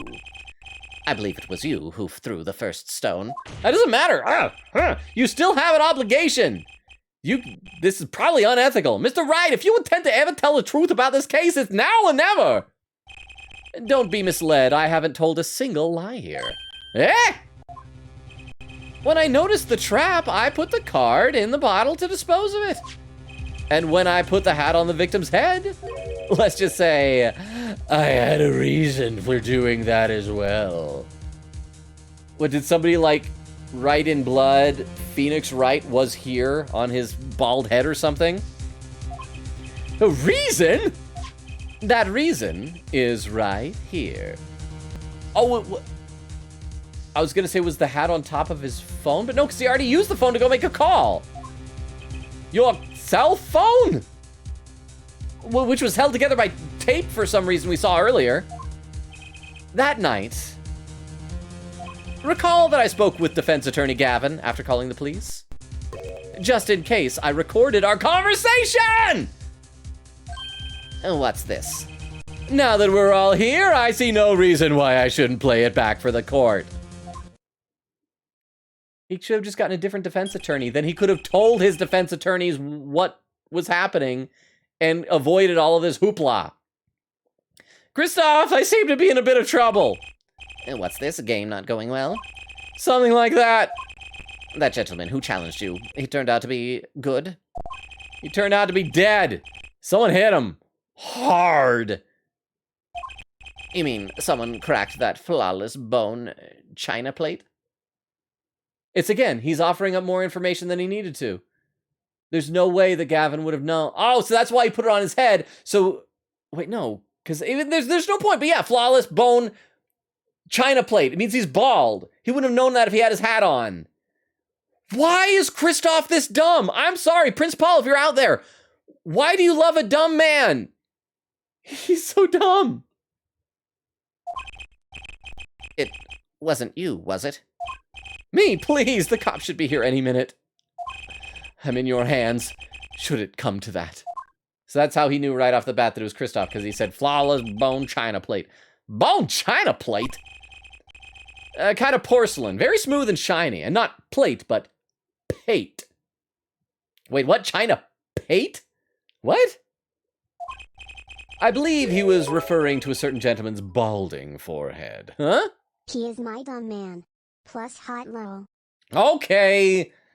That's fair, as long as you'll acknowledge that he's dumb.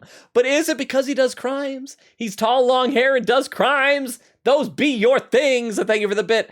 I believe he was referring to a certain gentleman's balding forehead. The court appreciates the defendant's discretion in not indicating my forehead.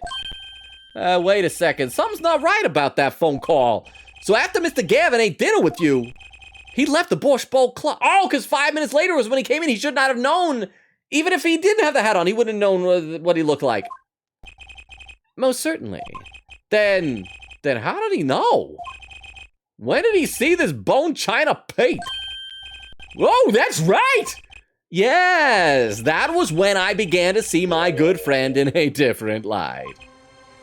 It's also gotta suck for Phoenix. How many of his friends have tried to frame him for murder? Probably just 2. But still a high number. Troubled, I returned to the crime scene. And when I spotted Mr. Smith's head again, I realized exactly what was wrong. Well, Mr. Gavin, the stage has been set. Doing another acting thing is apparently weird, says that I studied acting in college. Perhaps you would like to explain this to the court? Exactly how did you come by your privileged knowledge of the victim's head? So, this is your reason? The reason why you put the victim's hat back on? Your point, Mr. Gavin? It's come down to this, has it? Phoenix Wright? He better have a really good breakdown animation because he is way too uptight about this whole thing. Order! I will have order! Mr. Payne! Yes, Your Honor. I believe this court has been left with no other choice. Are you prepared to hear defense attorney Gavin's testimony? Ah, that means he's gonna have a breakdown because I always do it from the stand, right? Well, it's the prosecutor. Very well, we'll break for 10 minutes and then you will get him up on the stand. After which Mr. Gavin will take the stand for a cross-examination. I am now the prosecutor. You failed in your job, Winston Payne. Good day, sir. Are we all clear on that? Crystal clear, Your Honor. Very well. This will be the final recess for the day. Wow, this is a long tutorial trial. April 20th, 2:32 p.m., District Court Defendant Lobby number 3. Hey, Mr. Gavin and Mr. Wright are both in the judge's chambers. Who would have thought today would turn out like this? Oh, who's this? Question mark, question mark, question mark. May I? Oh, is it going to be Maya? May I? Whoa, who's it? Oh, no, that's not the same girl as the photograph. That was a younger, unless it's maybe her older. But it is a top hat, but it's a different color. The other top hat was red, right? Let me also save. I don't think we've saved in a little while. I don't know who this is. For right now, until we get to know her personality, because Penny Nichols isn't going to come back in this game. I guess I'll give her the Penny Nichols voice, huh? Did anyone notice the date? 420. Yep. We've had at least 2 420 references between last stream and this stream, so we gotta, Rukov. Do it. We noticed the funny numbers. Thank you for the bit, Rukov. Okay, so yeah, I'm just gonna give her the Penny Nichols voice for right now until I can think of something better. Huh? What? Hello, sir. Please pick a card. What's all this about? Is this one okay? Excellent. I have a message for you. The last hand is about to be played. You'll need a trump card to make it. It's gonna be the 5 of hearts? A trump card? The card you have chosen is it's magic. It's magical. Use it wisely and the game is yours. That's all. She's like Himiko. An ace! Oh, where do I remember that card from? And where do I remember this blood from? So that's the ace that was swapped out. The 5th ace. That's the 5th ace. Mr. Smith's hand was 3 aces and Mr. Wright's 2 is 5 aces in all. It is true, I have seen it, the 5th ace. Sometimes voices just land in your lap. Well, I can see it was magic. Although she still can't live up to Himiko. Himiko was a delight, y'all. That was cheating! The missing 5th ace. Wait, this blotch are red. Is this ketchup? Nope. Ketchup doesn't taste like metal. It's blood! You have your trump card. Now it's up to you to cut the deck and draw the truth. My father's fate is in your hands. I know you can do it! Oh, so that is the girl from the locket, but I guess that was just her when she was... Wait, no, hang on, no! Connor, what are you doing in Ace Attorney? Thank you for the bit. Hang on. Thank you for the bit, Vero. And yeah, I'm thinking of Connor. That just makes me miss Detroit Become Human. She cannot be Phoenix Wright's biological daughter. Because that girl, while not old, she's older than 7. She's older than 7 years old. So unless he had some long-lost daughter from some fling when he was younger that we never knew about who was raised separately, there's no way she could be that age, right? But okay, that is the girl in the photograph, but she's just a little bit older and changed the color of her top hat from red to blue, I guess.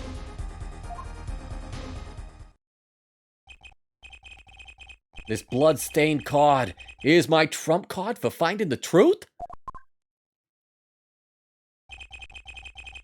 I fell deep into thought as my mind raced to understand what all this meant.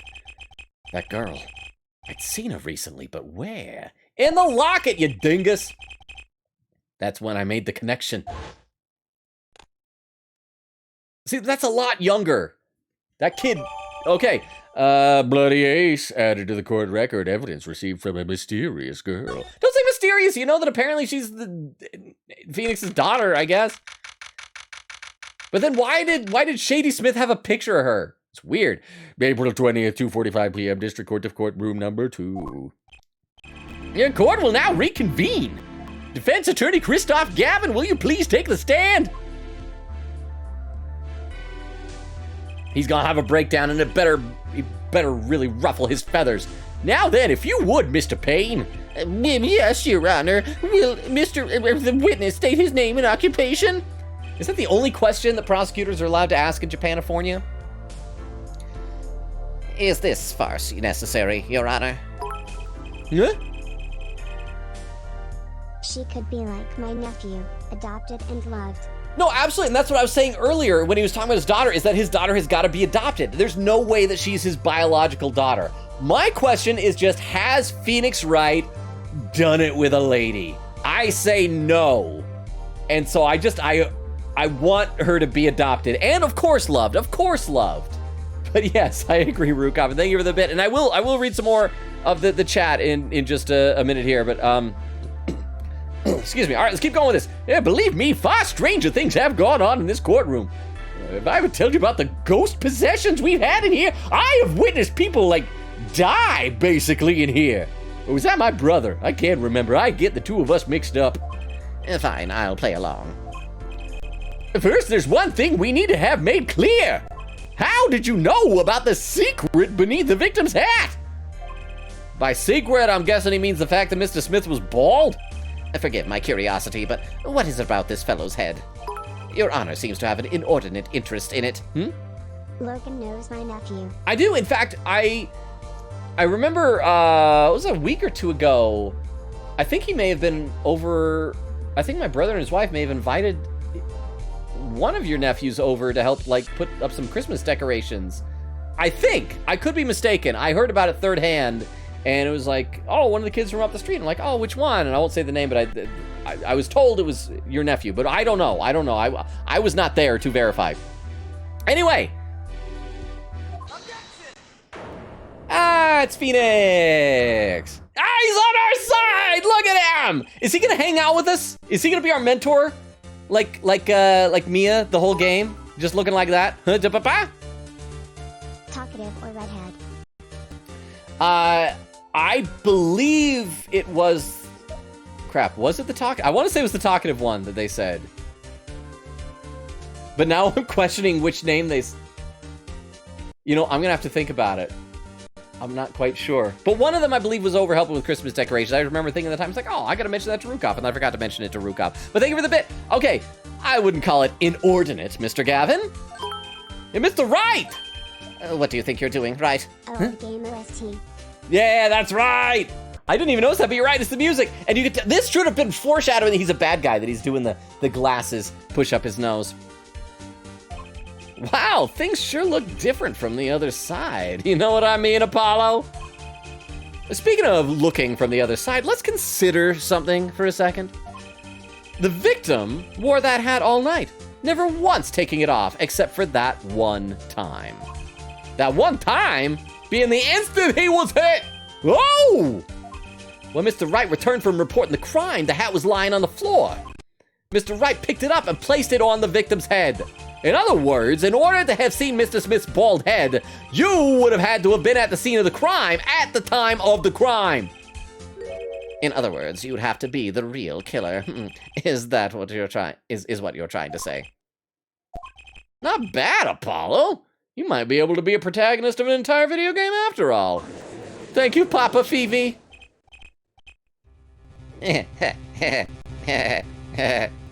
How's that for an evil laugh? I haven't practiced it very much. Yeah, Mr. Gavin! Also, my game is lagging like crazy, so I'm gonna save just in case right here. Save. No. Okay. I'm afraid that I haven't been entirely honest with the court. Oh, let me guess. He's gonna say that he did meet Shady Smith some other time before, that he was acquainted with him and he knew it. Okay. What? Wow, everything is lagging like crazy. Come on, computer. You can do this. You can do this. There we go! Oh, I assure you, I had the noblest of intentions. I did it all. He's gonna say for love. To protect my client, Mr. Wright. Oh. We can still say that's for love. You know, I'm going to let my phone sit for a second and hopefully strengthen its connection with the computer while I catch up a little bit in the chat here. Weird says, Christoph, you're slipping through the cracks of your own facade. Extemporary says, in Christoph's defense, one of your clients normally try to accuse you of a crime. That is true. Weird says, Christoph and Phoenix hiss, Apollo, help. Extemporary says, I snap. Maybe Shady gives off a flawless bone china plate aura. And that's true. And even with the hat, you'd maybe be able to see the size. But you wouldn't know if maybe it was all bald up top. But still, he would have had to have met him. He would have had to have seen him. He didn't even get there until 5 minutes after he left. Weird says, if I had a nickel for every time his Phoenix got betrayed by his friend, it would have been 2 nickels, which isn't a lot, but it's funny it happened twice. That's like the second or third reference we've had to that in a couple of days. I like it. Let's keep it going. Prince Paul says, put the blonde on the stand. He is. Your beloved blonde is up there standing. Vera says, guys, she. Prince Paul says, hold hands. Weird says, she. Prince Paul says, also shush. Wait, so is that the she that Tiff was probably talking about? Phoenix's daughter, I guess? Let's see, Vera says hold hands, Weird says holding hands, she. Prince Paul says hello girl, so I take it she's popular? Vera says my girl, he picked up on it, yes. Himiko real. Prince Paul says platonic love at first sight. So, okay, I get the vibe that you all like her. Magician girl. But okay, let me read just a couple more comments and we'll get back to this. Weird says, waiting for you to change your mind immediately. Wait, what? Prince Paul said, quote, she won't live up to Himiko. Gonna put those words to your mouth? Really? So it sounds like you guys really love her. Prince Paul says, father, go. Weird says, Connor, get out. Prince Paul says, puzzles, laughing. Extemporary says, ooh la la. Prince Paul says, the dreaded number. I haven't seen that locket animation like 5 times. Weird says, last testimony. Prince Paul says, hi, baby, hi, girl. Wishes he had a nickel. I wish I had a nickel. I might have a nickel, actually. That's a small enough amount of money. I might actually have it. Okay, I will read some more of the chat in just a little bit. Let's actually keep going with it. I did it all to protect my client, Mr. Wright. Huh? Yes, I'm afraid in the current situation I see little reason to hide anything. Very well, allow me to tell you the truth of what happened that night. Gavel slam! Finally, you may begin your testimony. Tell us, how were you involved in the events of that fateful night? That fateful night. Testify. The rage I sensed in that man that night troubled me, so I returned to the club. I went down to the basement and peeked in through the little window to the hideout. Oh, that's right, there is a window outside the wall. It must have been right after the murder took place. The victim was dead, as he appears in the photo. A bald head, an unconscious girl, and Wright holding a bottle in his hand. I sensed that was not the best place for me to be at the time, and so I left. That's when the call came from Wright. See, so yeah, he's obviously, yeah. Well, of course he was already obviously married. So you witnessed the murder? For better or worse, I missed the actual moment of the deed. Mr. Gavin, may I remind you that you are on Mr. Wright's defense team? Your testimony is clearly disadvantageous to your client. What else could I say? I'm standing on the witness stand, after all. You could plead the 5th. So you are, Mr. Gavin. Huh? And you had to testify, as you just did. You had to tell them you saw the scene of the crime through that little window. Oh, Mr. Wright, you had to say that. Because that was the only probable window of opportunity. Right, Apollo? Right. Elbow nudge, right? Right, my bud. We're buzzed now. Right, Apollo? Yeah. Oh! Mr. Wright, the defense should do the cross-examination, not the defendant. Mr. Justice, are you prepared? Yes, Your Honor. Oh, crap, that was Phoenix's voice. Yes, Your Honor, I can't believe I'm going up against Mr. Gavin. This trial is getting weirder and weirder. That fateful night. Okay, as always, we'll save right before doing the cross-examination. We will press on every statement.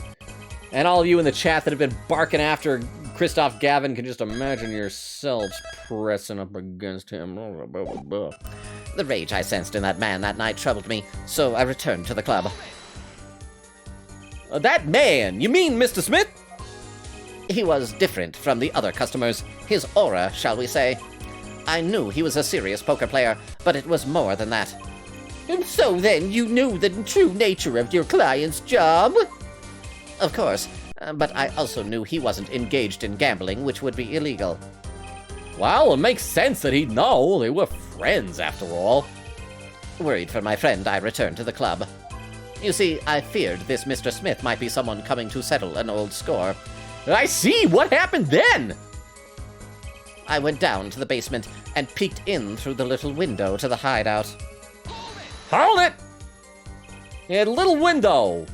You mean the one used to keep watch up the stairs? Yes, a relic of the ancient past. The Black Marketeers used it, I believe. Why did you go through the trouble of peeking in through the window? Wouldn't it have been easier to just open the door and go into the room? I didn't want to upset Mr. Wright, you see. Upset Mr. Wright? Yes, what if my fears had been unfounded? I'd be walking in on their match. Bad form, to say the least. So far everything he's saying makes sense. It must have been right after the murder took place. Hang on, I want to... Actually, no, we'll take a look at it in a minute. I want to look at the photo at some point again to see exactly where that window was, to see if maybe it was at the wrong angle to be able to spot him. Press! How did you know it was right after the murder? Really, no need to shout, Justice. Ark! I was just getting to that part in my testimony. Ah, there he is. The coolest defense in the West we know and love. Even when you're standing up there on the witness stand, some things never change. I was afraid you'd change too, Wright, but you haven't. You and that overbearing personality of yours.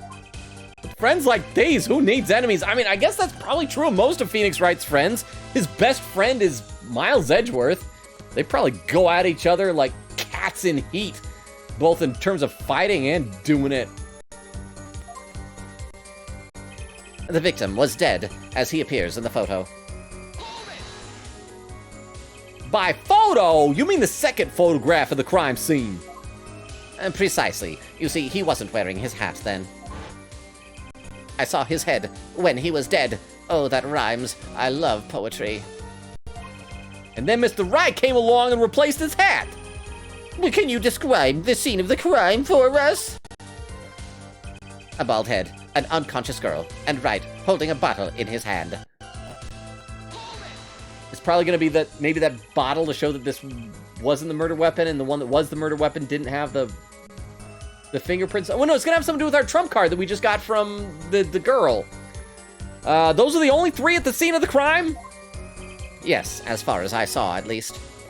Then we're back where we started. The killer was the defendant, Phoenix Wright. Who else could it have been? But why don't you talk to the police? 2 reasons. First, I didn't actually witness the very moment of the crime. Second, my office was asked to defend Wright. Even after seeing what I had seen, I couldn't abandon my friend. Yeah, there must have been someone else there at the moment of the crime. Justice, I just said I saw no one, not a soul. But that goes against what Mr. Wright said! Yes, this mysterious fourth person. It's not mysterious, it's you, dude! You were the fourth person! Who would conveniently be the real killer, I suppose. Glad to see we agree, Mr. Gavin. Let me pose a question, then. Tell me, what possible reason did the real killer have to swap the cards in the victim's hand?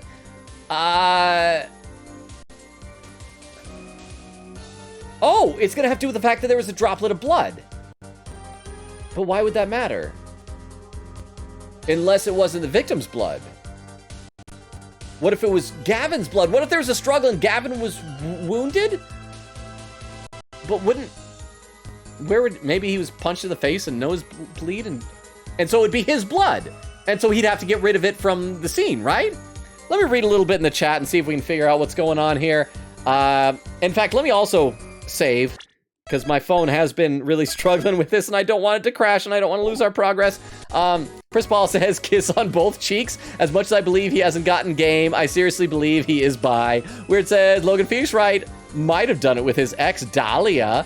Except if Dahlia was Iris, maybe Iris. You know?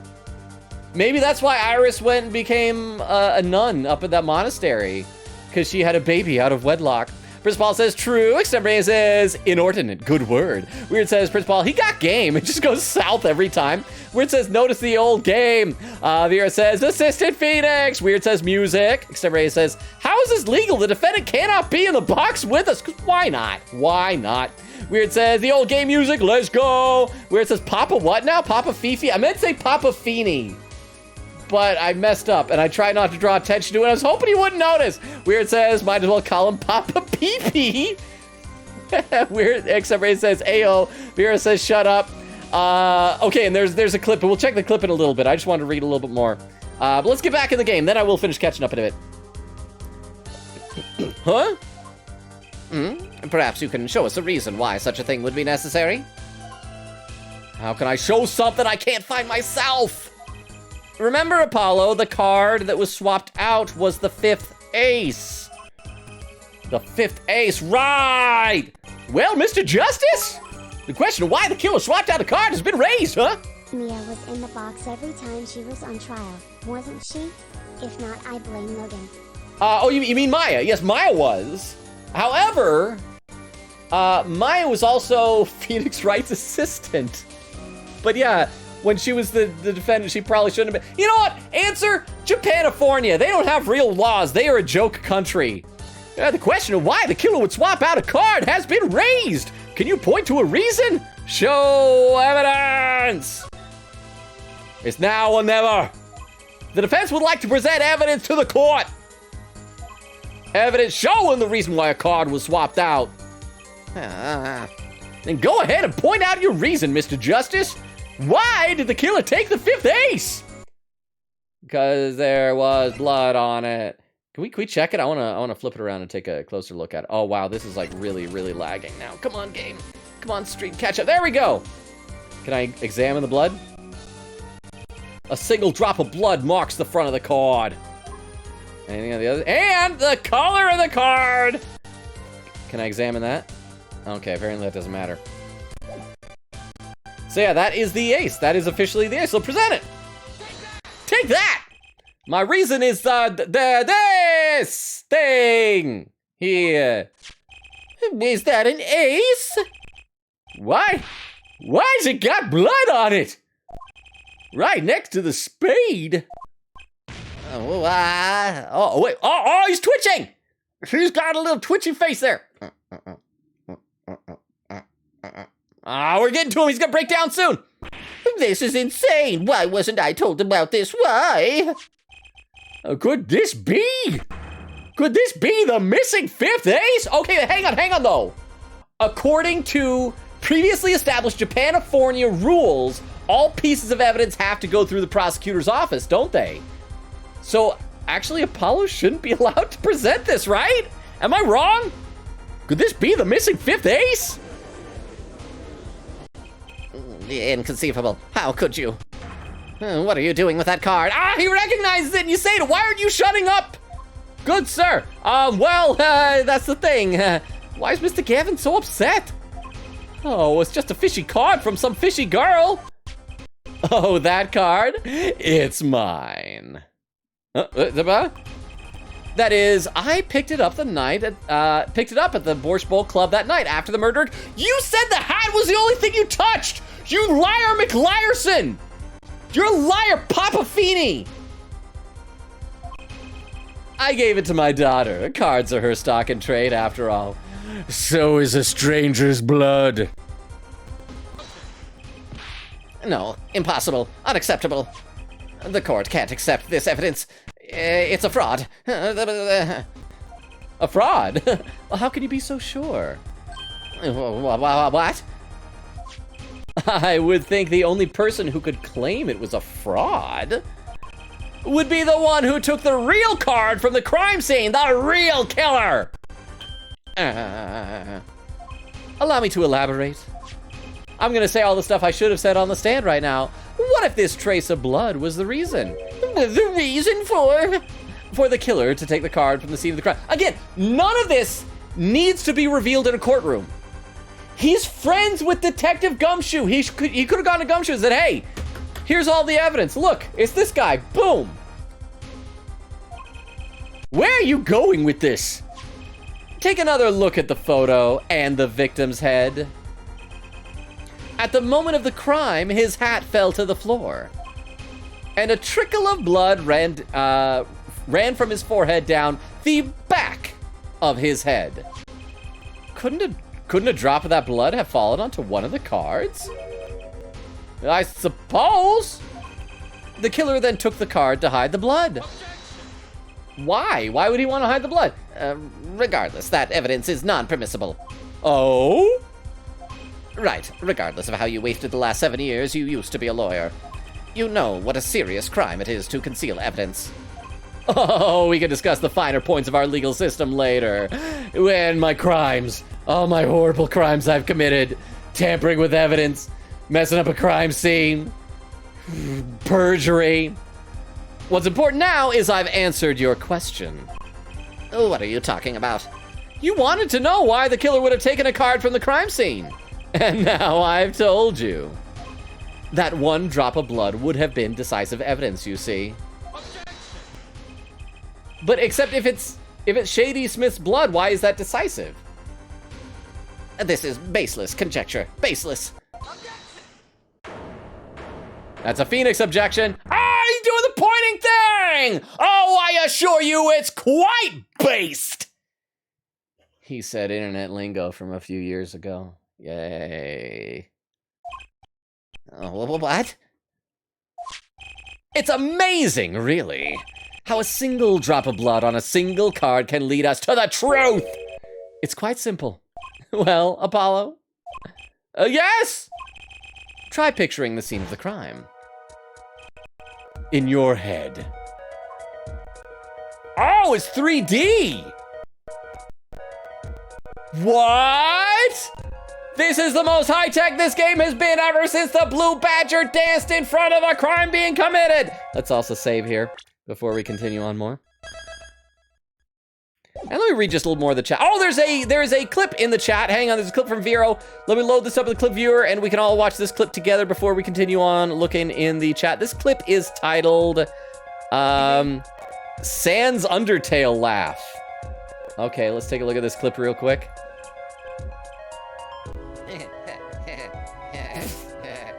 Oh wow, I sounded awful. For an evil laugh, I haven't practiced it very much.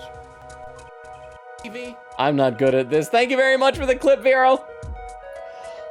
Weird with a highlighted message revealing another bit of Kristoff's last name. One of the meanings of Gavin's is white, which actually refers to something pure and unaffected by sin. Could it also maybe be the white of the card that is besmirched by the droplet of blood? Vera said, I was so excited for you to meet her. It's attorney Himiko. Weird said, I'm holding the trivia of her name so dearly to my heart. Well, she didn't say her name, right? Weird says, I'm waiting. Vera said, next stream maybe. Jorge said, got the sniffles, probably gonna die. Don't die! Especially not from the sniffles. Rukov said, we need to get Logan the Papa hat. That way we can always wonder if he has gone bald yet. Well, I do have a giant forehead, but I've always had this giant forehead my whole life. So it runs in my family.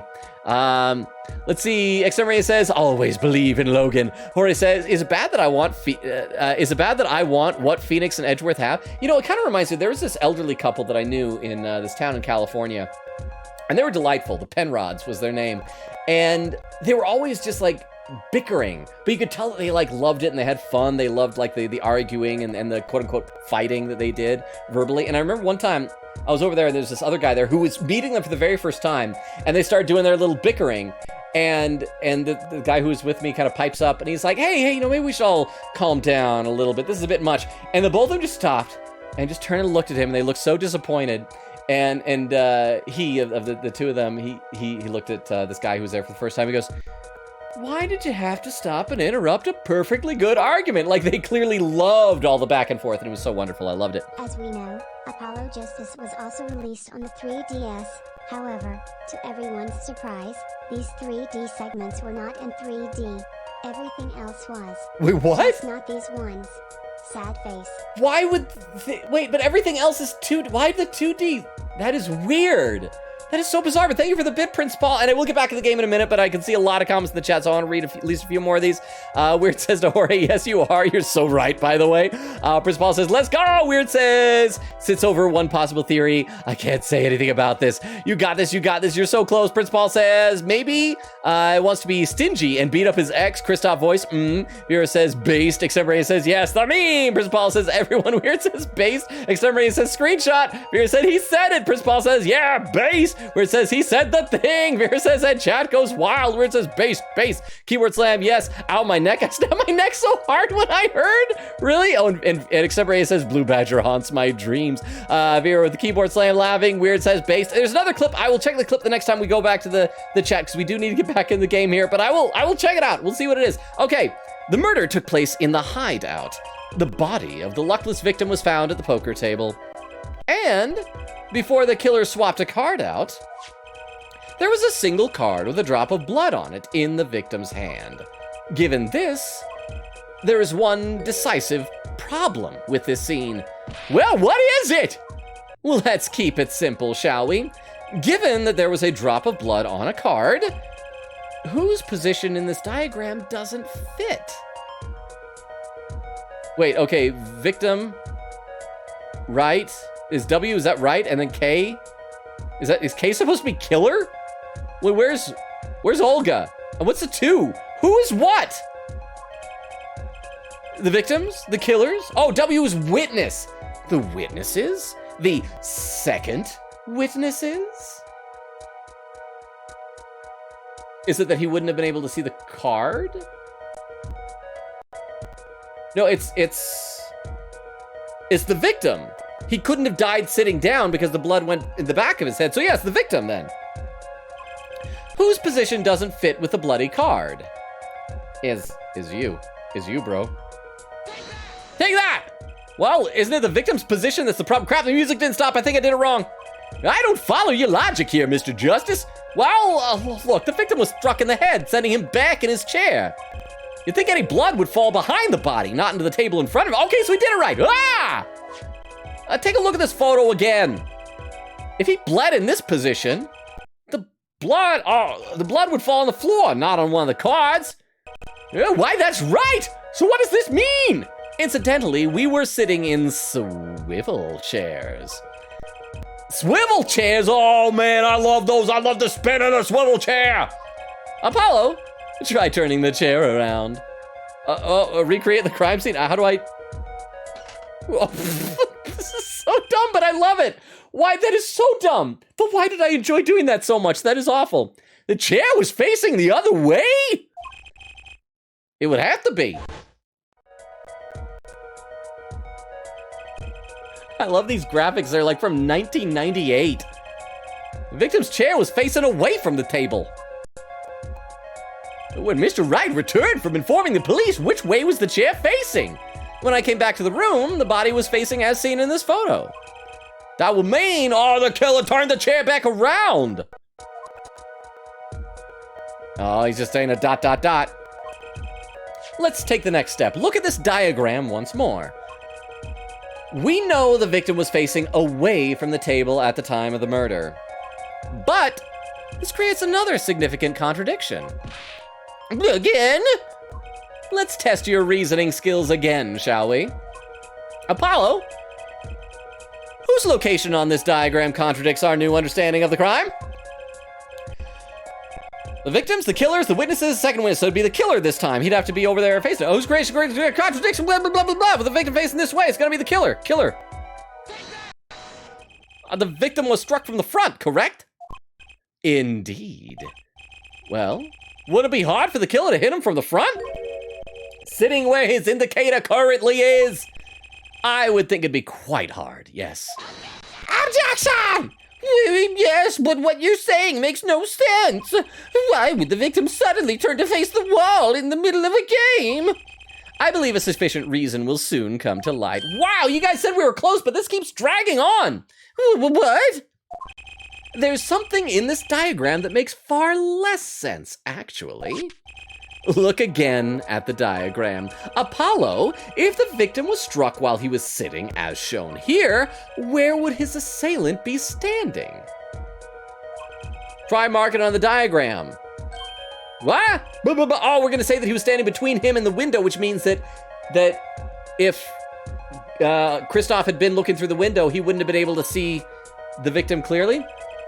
There's no room to put a mark where the killer should be. Don't worry, let's think it through and see what we find. We know the victim was facing toward the wall at the time of the crime. That's the only thing we know for sure. Try to forget about everything else. Where would the killer have to be standing to strike our victim from the front? Okay, it's gonna be one of two things. Either it's gonna be right here in the middle of the bookcase! Rukov, thank you for the objection! Or it would have to be like right here. I'm gonna say right here, right between. Let's try that. Take that, I'm probably wrong. Well, I guess the killer would have to be here? Oh. Anything to say, Mr. Justice? You are terrible at your job and a terrible person, and I hope you die in a fire. I'm sorry. A little late for that, I'm afraid. Penalty! Oh, come on, give me a little hint. Try not to overthink things, Apollo. What does your instinct tell you? We know the victim was facing toward the wall at the time of the crime. That's the only thing we know for sure. Try to forget about everything else. Where would the killer have to be standing to strike? Okay, so we'll say the front, apparently. Say he was standing here. Try that. The killer would have to be standing here. I point, so that's how you know I'm right. Objection! You got points for flair, but that's about all you get. Yeah, I think I thought I was onto something there too. I hardly need to point out that standing there would be impossible. The victim is facing a solid cupboard. Ah, he was in the cupboard! He was hiding in the cupboard the whole time! It's a little cupboard, and then later he came out of the cupboard. Or are you claiming the killer climbed the cupboard and hit him from above? It's simple logic, really. If this was the place the killer could have been standing, then that means at the very moment of the crime. Wait, I know! Is it the cupboard wasn't there? That the cupboard was moved there because it left like a blood splatter somewhere else? Kristoff came out of the closet. I'm so proud of him. He came out of the cupboard, which is kind of like coming out of the closet, but for fancy Japanifornian lawyers. And thank you very much for the bit. Well, and in fact, once we get some music, I will check that clip that you posted in a minute, Prince Paul. Wait, I know! At the moment of the crime, the cupboard wasn't there!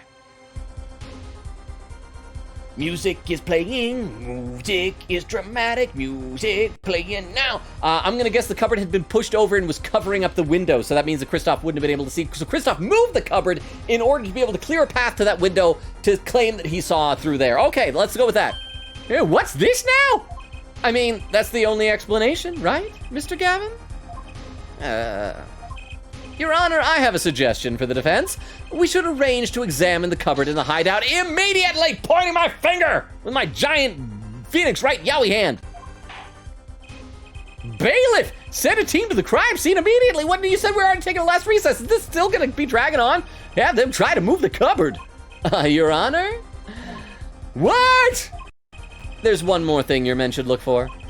Please, give this to the bailiff. What? Oh yes, I see. Oh, you do belong in the courtroom after all, Mr. Wright. I do my best. It's gonna be instructions to look for blood under the cupboard or something like that. Blood under the cupboard. That sounds like a very fancy, posh British punk band name. But let's forge ahead while we wait. Okay, you know what? Forge ahead. We're gonna look at the clip that Prince Paul posted, and let's pop this in the clip viewer so we can all enjoy this clip together. This clip that Prince Paul made is titled, "Oh, I assure you, it's quite based." Okay, I know what this is gonna be. Let's watch it. This is baseless conjecture. Baseless. That's a Phoenix objection. Ah, he's doing the pointing thing! Oh, I assure you, it's quite based. He said internet lingo from a few years ago. Yay. This is... It's so dumb, but I kind of love it, though. Thank you for the clip, Prince Paul. I'll read a few more things. Prince Paul says, I don't know, they were just silly, Weird says, because they're crazy. They want to keep the 2D thingy, because that's how people are used to Ace Attorney games, back in the day, of course. Rukov says, this is common in the chat. It is unique and insightful. Like, did you know the Star Trek is space fantasy? A shrimp's heart is in his head, an ostrich's eyes bigger than his brain. I knew that about an ostrich. Tigers have striped skin, not just striped fur. I knew that. Avocado's a fruit, not a vegetable. I knew that. Australia is wider than the moon. Nutmeg is a hallucinogen. Wait, what? Rukov says moon has moonquakes. I did know that. They happen due to tidal stresses connected to the distance between the Earth and the moon. Extemporary says deep. Okay, we've read a bunch. Now let's keep going with this. All right, but let's forge ahead while we wait. Wow, we only got like 10 minutes before we reach the 3-hour mark. I think we're going to be going a little bit over if we want to make sure that we complete this trial tonight. Look at the diagram once again. It's been changed. Wait, what? It was just a normal bathroom, nothing out of the Oh. ordinary. No one was inside. I peed a little, but didn't make it to the toilet. I see. I remember Danganronpa V3. Oh, those were the days. Thank you for the clip roulette. Appreciate that. Okay. I know you're intent to keep me from playing the game, but I will play the game. That's why people come here to see some games. Look at the diagram once again. It's been changed. If the killer was standing here at the time of the crime, then this cupboard wasn't here, which means, Apollo, try moving the cupboard. How are you doing it again? Bloop. It's so dumb, but I love doing that. I hope we get to do that lots. Thank you. As you can see, the cupboard was the problem.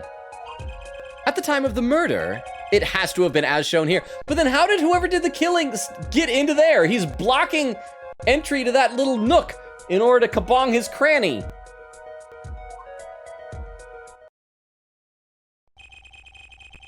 Now, everything is in place to reconstruct the moment of the crime. Oh my! What's this? What is it now? Look at the diagram of the crime scene once more. Oh, it appears we've found yet another contradiction. What I believe to be the final contradiction, in fact. Wow, yeah, Apollo isn't doing anything now. Except for stuff Phoenix does. Phoenix is totally lawyering. He's doing okay. What I believe to be the final contradiction, in fact. Huh? Oh, dang. Notice something, Apollo? Our line of deduction is rapidly approaching its logical conclusion. Gavel slam! Ooh, now then, Mr. Justice, please point to the new contradicting indicator. Is it the victim, the killer, the witness, the second witness? Which indicator in this diagram contradicts what we know about the crime? Question, what is this diagram in universe? What are they looking at? Is this like just an iPad they're passing around? Anyway, it's this one, the number 2, the thing, Huh! About this cupboard! Are we all okay with assuming it was moved? Sure, why not? Well, if it was, something really doesn't fit. Yeah, the cupboard would be completely cover up the window to the stairs. Yeah! That's right, someone standing outside wouldn't be able to see in. Someone like Mr. Gavin. What did you say? I seriously, please repeat it. I kind of zoned out there for a minute. Nobody was talking to me.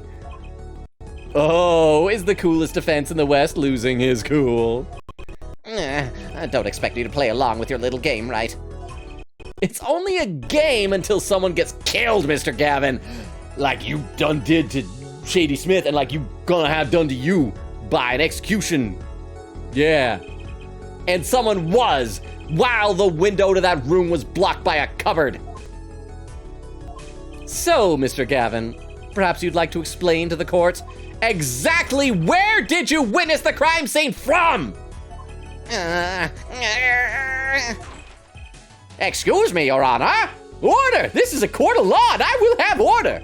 We just now received word from our investigative team in the Bush Bowl Club. They've examined the cupboard in the hideout, Your Honor. Oh, and what did they find? I wish we could see the bailiff. Create a bailiff sprite. Well, Your Honor, it turns out there is a secret passage behind it. What? Okay, that explains how he got there. So, okay, my earlier question answered. Secret tunnel. What? Yes, I believe I mentioned something of the sort before. This is one of the tricks to the room many of our regulars know about. Oh, I do remember saying something about that now that he mentions it. A secret passage is a handy thing to have when you're engaged in illegal goings-on. Never know when you might need to duck away from the eyes of the law. So the room has a secret passage. Where does it go? The other side connects to the restaurant above. The underworld bosses could get away from the cops and enjoy a cold bowl of borscht, no doubt. Just like our killer. Come on, we can have a breakdown. Show me a breakdown. Make it zany. You see where our line of simple deductive reasoning has led us, Apollo? Well, I see it, but I don't believe it. That girl wasn't kidding when she said we needed this trump card for the last hand. At the time of the murder, the window was blocked and the victim's hat was only off his head for a few minutes between the Mr. Smith's murder. Was it, Papa? Love how pain doesn't even matter right now. He is just an annoyance and set dressing, like always. Like always. Oh, but I just realized something then. So we're gonna have a new, prosecutor arch nemesis in this. Because we already had Edgeworth, we had Franziska, and we had Godot. So we're still gonna meet somebody that we haven't met yet, because always got Winston Payne for the tutorial trial. I didn't even think about that. But okay, anyway, let's keep going for a little bit, and once we get some background music, I'll read a little bit more in the chat. It was only off his head for a few minutes between Mr. Smith's murder and Mr. Wright returned from calling the cops. In other words, the only place anyone could have seen the victim's bald head was from inside the hideout. Well, Mr. Gavin? Oh, come on, say something. Huh. Oh, dare I ask what really happened that night? Actually, I think we can probably figure it out ourselves at this point. That night, for whatever reason, our killer had a date with Mr. Smith. A date with destiny.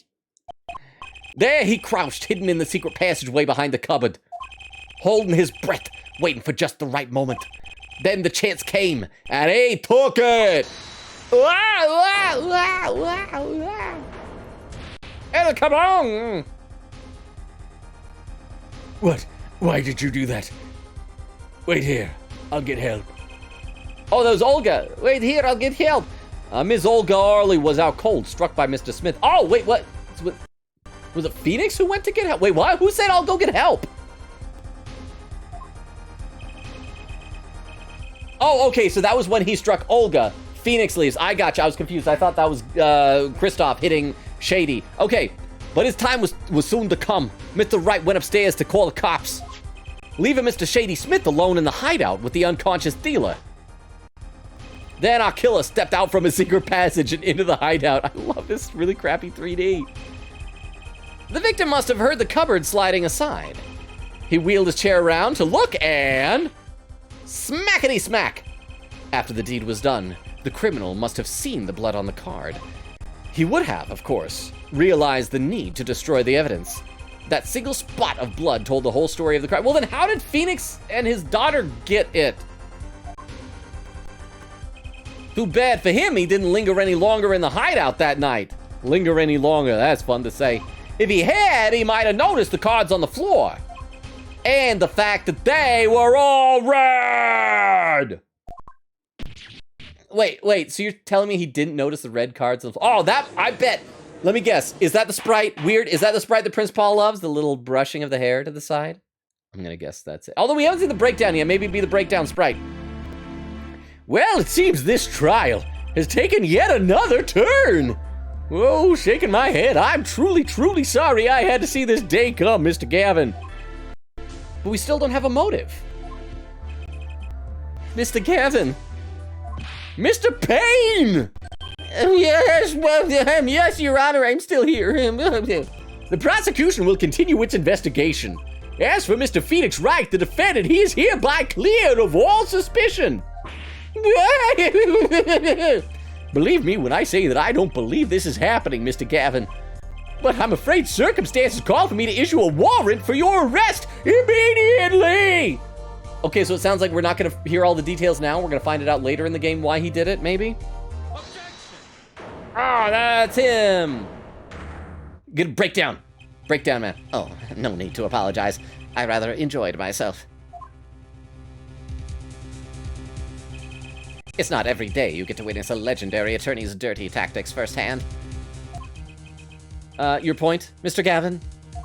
Frankly, Your Honor, I'm shocked. One might even say I am shook that a person of your caliber would be taken in by such a low-grade parlor trick. Yeah.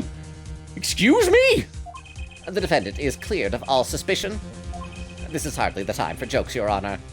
Mr. Wright hasn't proven anyone's guilt or innocence here. You don't need to prove innocence! You should know this! You're a defense attorney! What he has done is use illegal evidence to put the blame on someone else. And not just anyone else, but me, his own defense attorney. Illegal evidence? Let me ask you, Mr. Gavin. See, Apollo's not even doing it. He's like, what is happening here? Let me ask you, Mr. Gavin. Is there still any reason at present to suspect me of wrongdoing? Of course. This bottle, for instance. Oh, the bottle of grape juice Mr. Wright was drinking! How do you intend to explain away the fingerprints on the murder weapon? Well, it depends. Well, they were upside down, they said, so it was a clobbering type of thing. And not just any fingerprints. Am I right, Mr. Payne? Actually, yes. The fingerprints on the bottle were upside down. Oh! I seem to recall this being an issue earlier.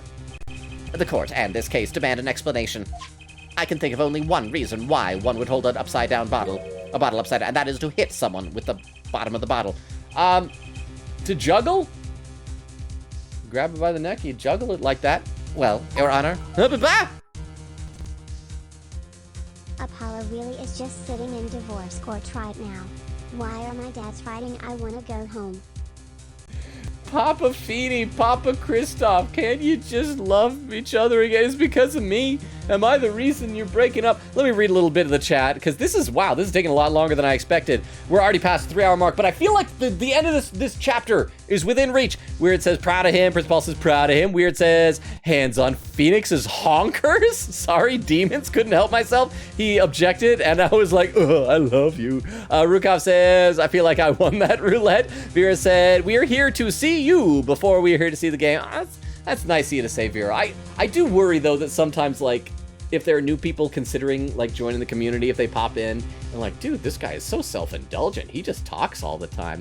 But that means a lot, Vero, so thank you so much. And the little love emotes from the hype train the other day. Much love back, Vero. You're awesome.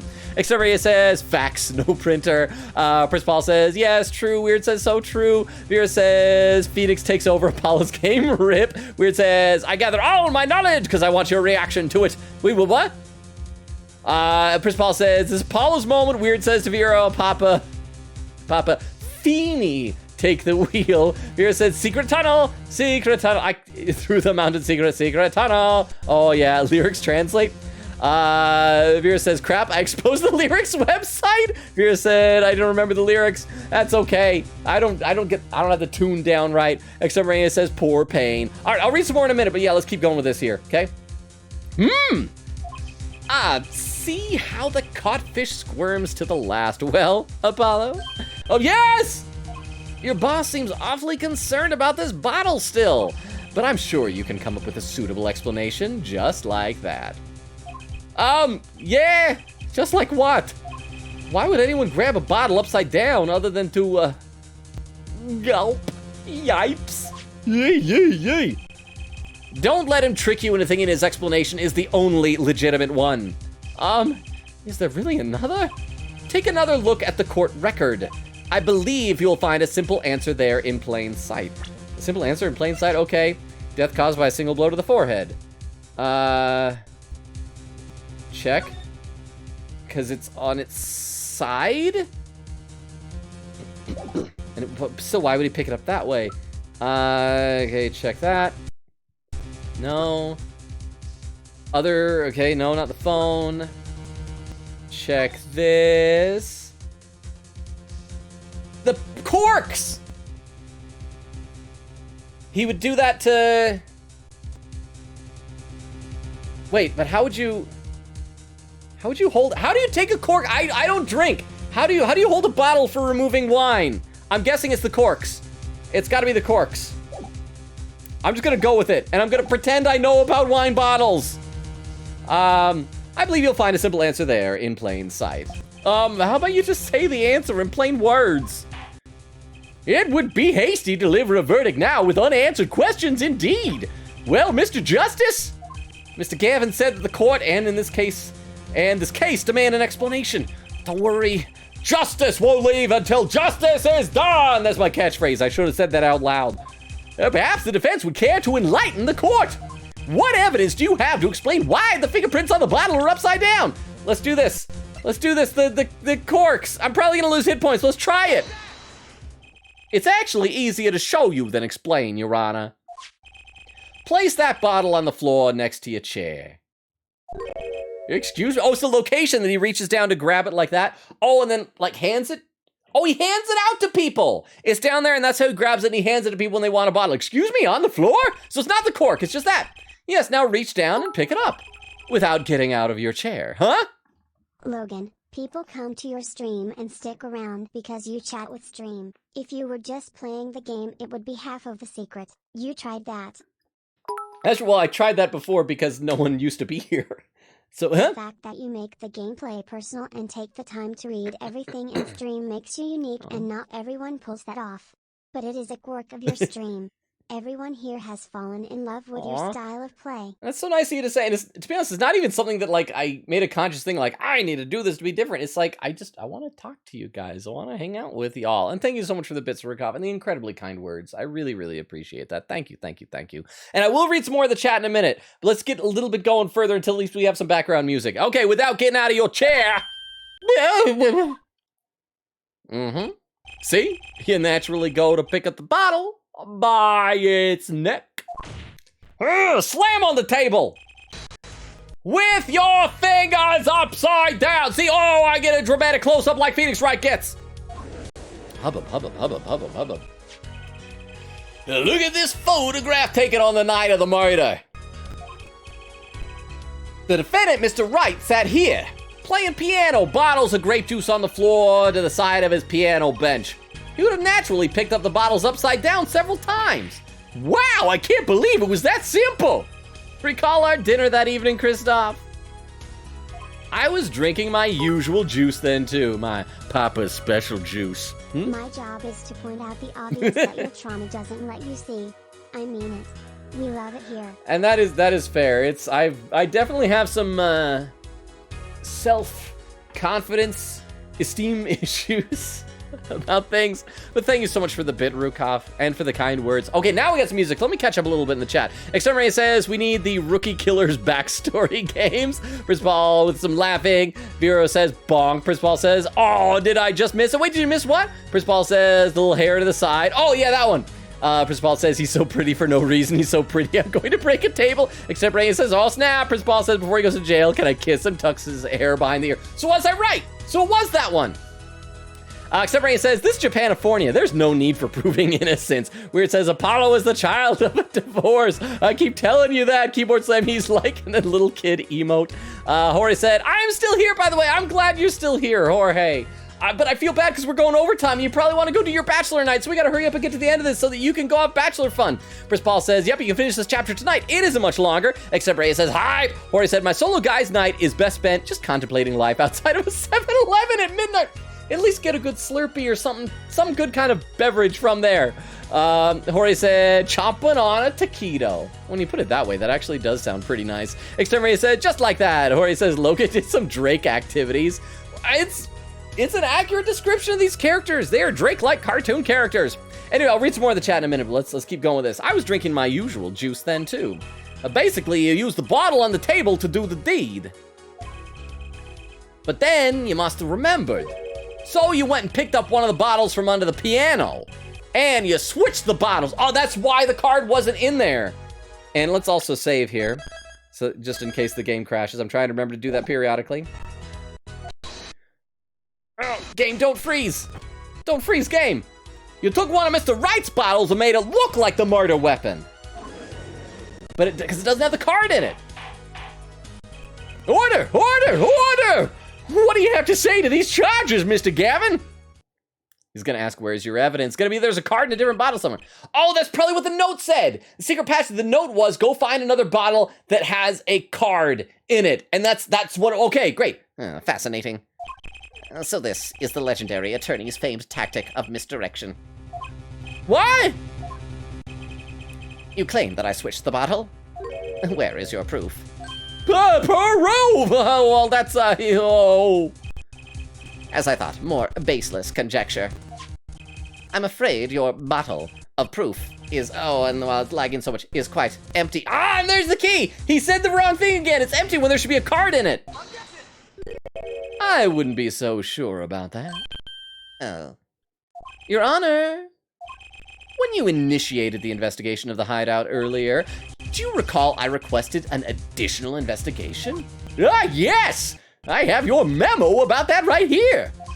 Retrieve the bottles from under the piano at the Borscht Bowl Club. And here's one of the bottles in question. What are you going to dust that for fingerprints too? I would be surprised if there were any of that on. I would be surprised if any were on that but his. Oh, Mr. Gavin probably wouldn't make such a novice mistake. True, that bottle won't bear a trace of anything. Say, Apollo? Yes, I'm still in the game. Why don't you go ahead and examine that bottle? Why? Just humor me. Just do it. Oh, Mr. Right. That bottle will solve this case once and for all. Just do it. What? Just do it. Oh, that's some bottle. Oh, some bottle. Okay. Well, if we turn it around, we should be able to look through the... Oh, do you see the card? There's the card. You can see the card right there. Whoa! There's something inside the bottle. It's the trump card. Oh, how did I get it out? I did like the coloring on that. Made it look all crinkly. What's this? That card. It can't be. Recall that unpleasant woman's she wasn't unpleasant. She was eccentric. That unpleasant woman's testimony for a moment. Ms. Olga, really? Yes, our little swindling... I don't know that word, so I'm not going to say it in case that's a swear in Russian. That night, I planted the card like I was supposed to. And Wright lost the last hand just like he was supposed to. Then Smith searched him. But the planted card was gone. The trap failed. Wait, this isn't... You're telling me that this is the planted card you disposed of? The one you mentioned in this piece of testimony? I happened to put my hand in my pocket and found a card. Yes, I snuck a peek at it and found it was the 5 of hearts. I had a feeling something might happen, so I disposed of the card before the game. Disposed? Where? There was an empty bottle of grape juice I had been drinking right beside me. I threw the card inside the bottle.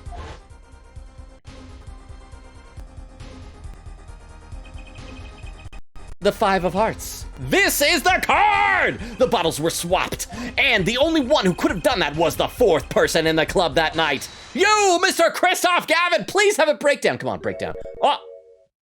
Oh, he's gonna break down. Oh! Game, don't freeze on me, not during the breakdown.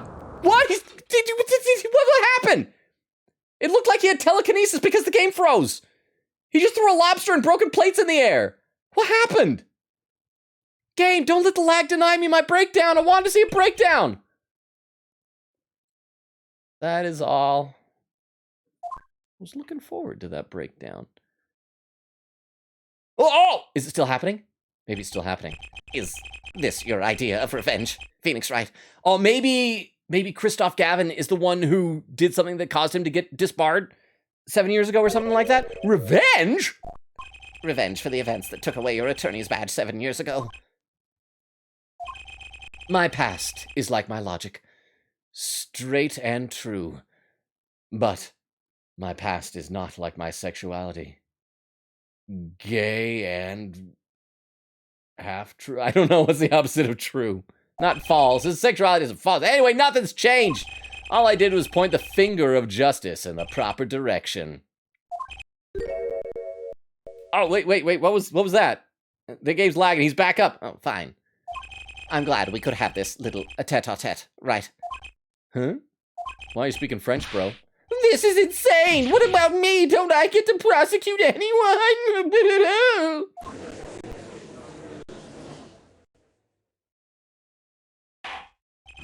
I believe this time we finally come to the end of our trial. Hang on, let me save just in case something happens because the game is being really unstable again.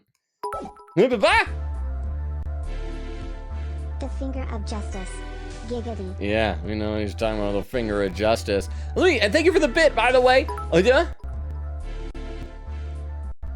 It glitched a bit, but he rose his fist. The stuff around him rose. Then when he slammed it down, everything fell. Okay, I couldn't tell if things were raising because he slammed and everything went up in the air because he hit so hard. So he's got like telekinesis or something.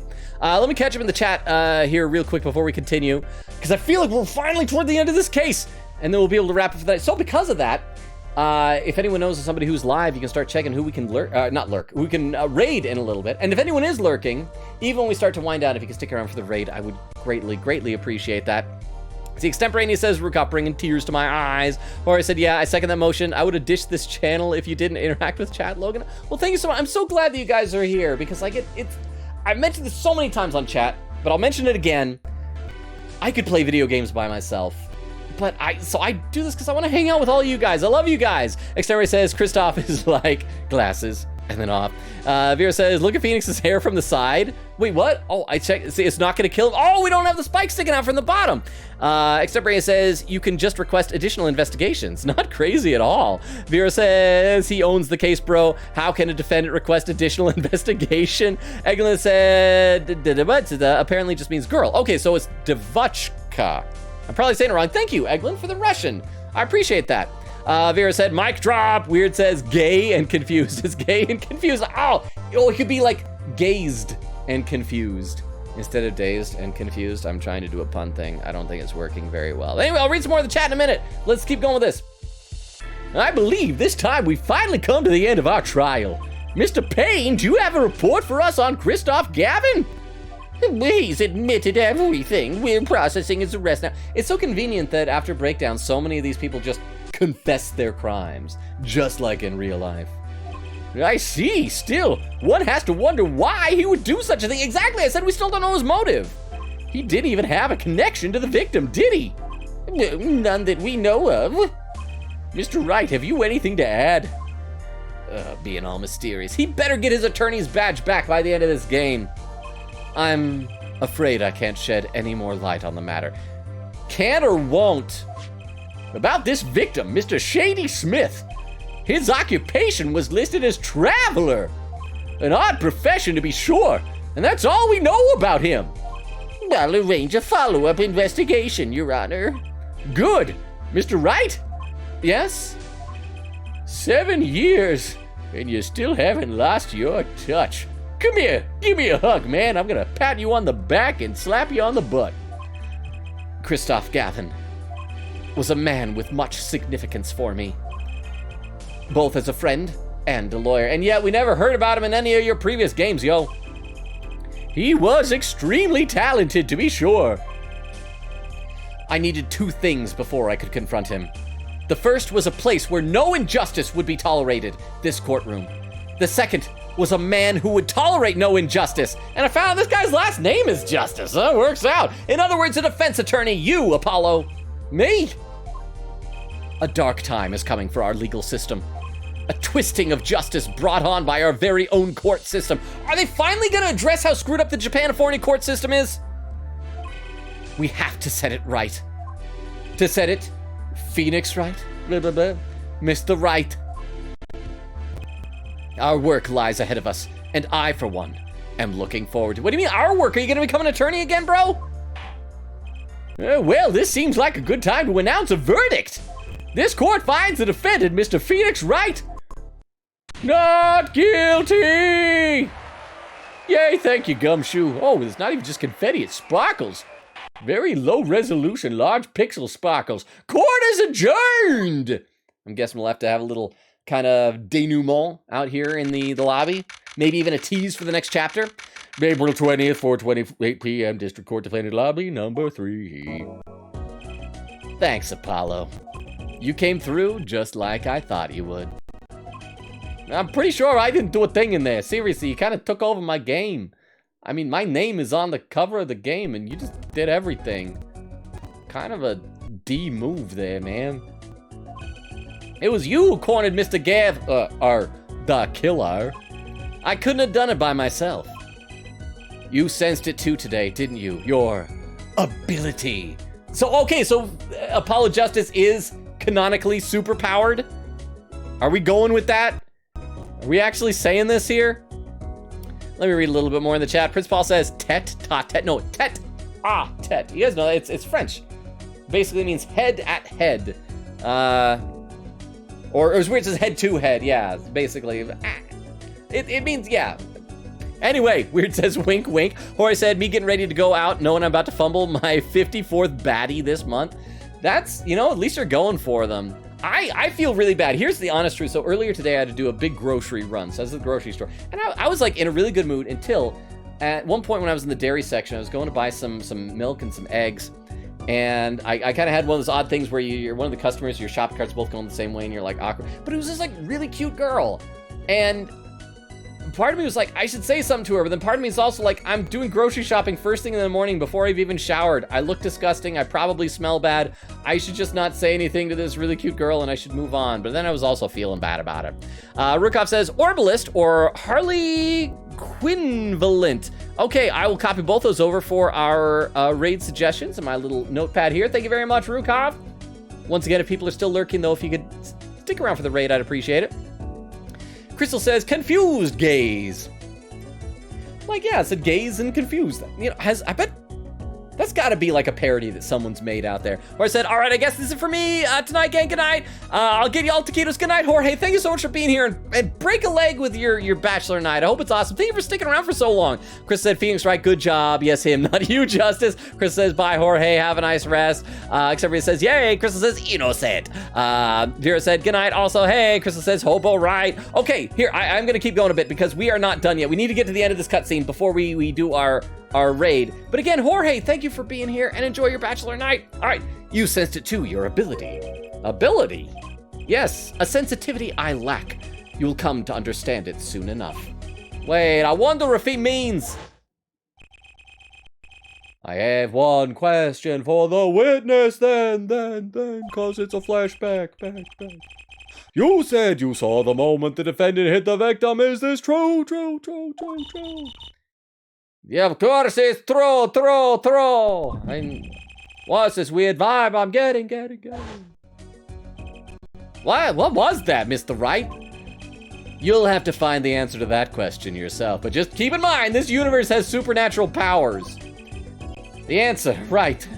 Well, today was full of questions without answers, most of them about Mr. Gavin.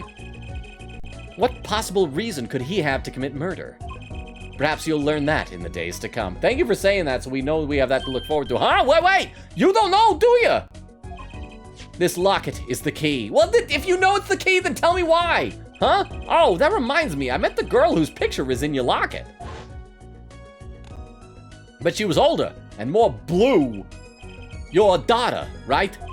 That's right. She's my daughter. You know, you were right about this locket. Yeah? I took this off his neck the night he died. Why did he have a locket with a picture of your small child in it? But it looks like our dear Russian scam artist saw me. So the truth is, this locket really did belong to him. So did you put a different picture in it or something? Wait, but that's perjury! I know. I did crimes. You testified. You said that locket was yours.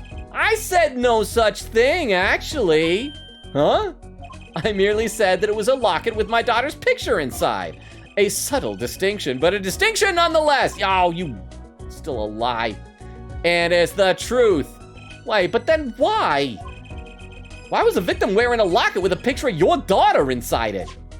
Sometimes the straightest path to the truth isn't the best one. Give it time. You're still just getting started with your career. Speaking of which, I may be out of a job. I work for Gavin Law Offices after all. I still can't believe I just saw Mr. Gavin get led away in handcuffs. Apollo. Oh, are you gonna give me his old offices? Are we gonna now work at Phoenix and Maya and Co? Apollo. Is Maya gonna appear in this? We need to find out what happened to Maya. Yes? How about coming to work for me? Oh, so we... Wait, but you're not a lawyer. Yeah, I don't know what's happening here. I don't know what the laws about becoming lawyers. Can he just get rebarred? Well, rebar's what they use in construction. You mean at the Wright and Co. law offices? I mean, there's not a single attorney in my generation that doesn't know it. I can't imagine that to be true, but... Wait, but didn't you're not a... Oh, I turned in my badge, yes. I'm not an attorney anymore. But Maya is... That incident 7 years ago. Because it was 7 years ago, not 6. We will call it the DL6 incident. No, the DL7 incident. That legendary trial. And at the middle of it all was one man, Phoenix Wright. Okay, so we're gonna see this.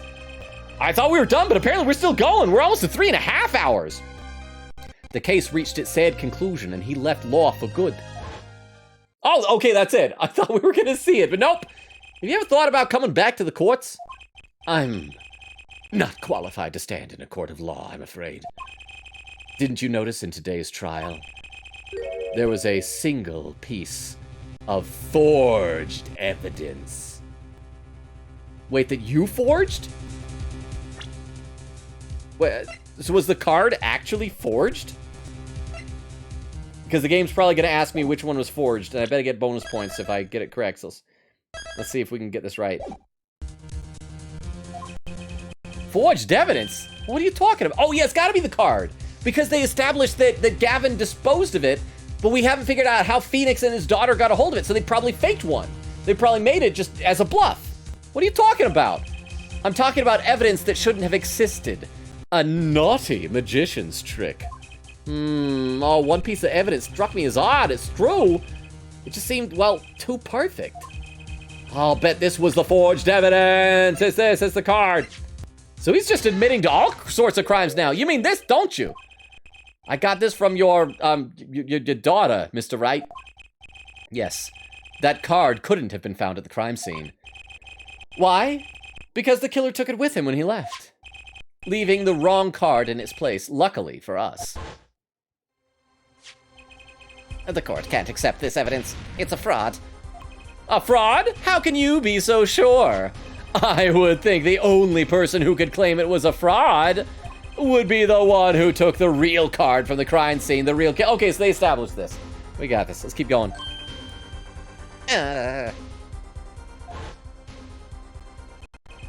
My verdict was already handed down 7 years ago.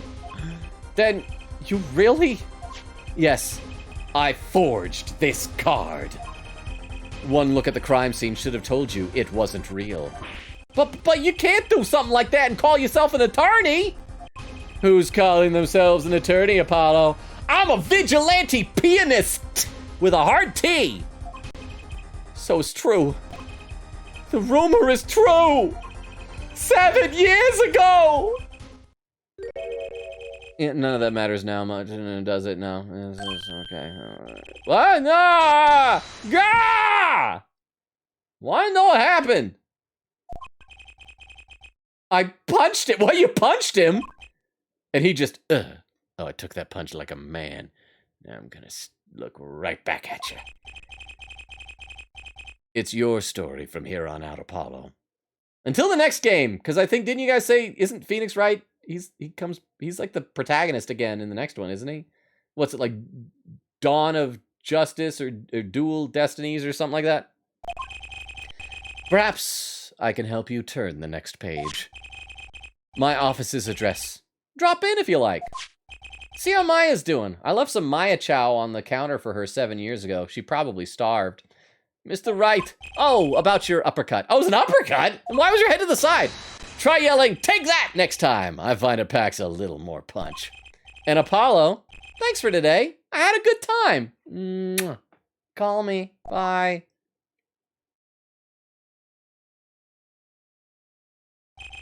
And with that, Mr. Wright walked out the door. Oh wow, the game is lagging again. And that's how my first trial ended. A lot of mysteries went unsolved. And at the time, I had no idea they were all related, huh?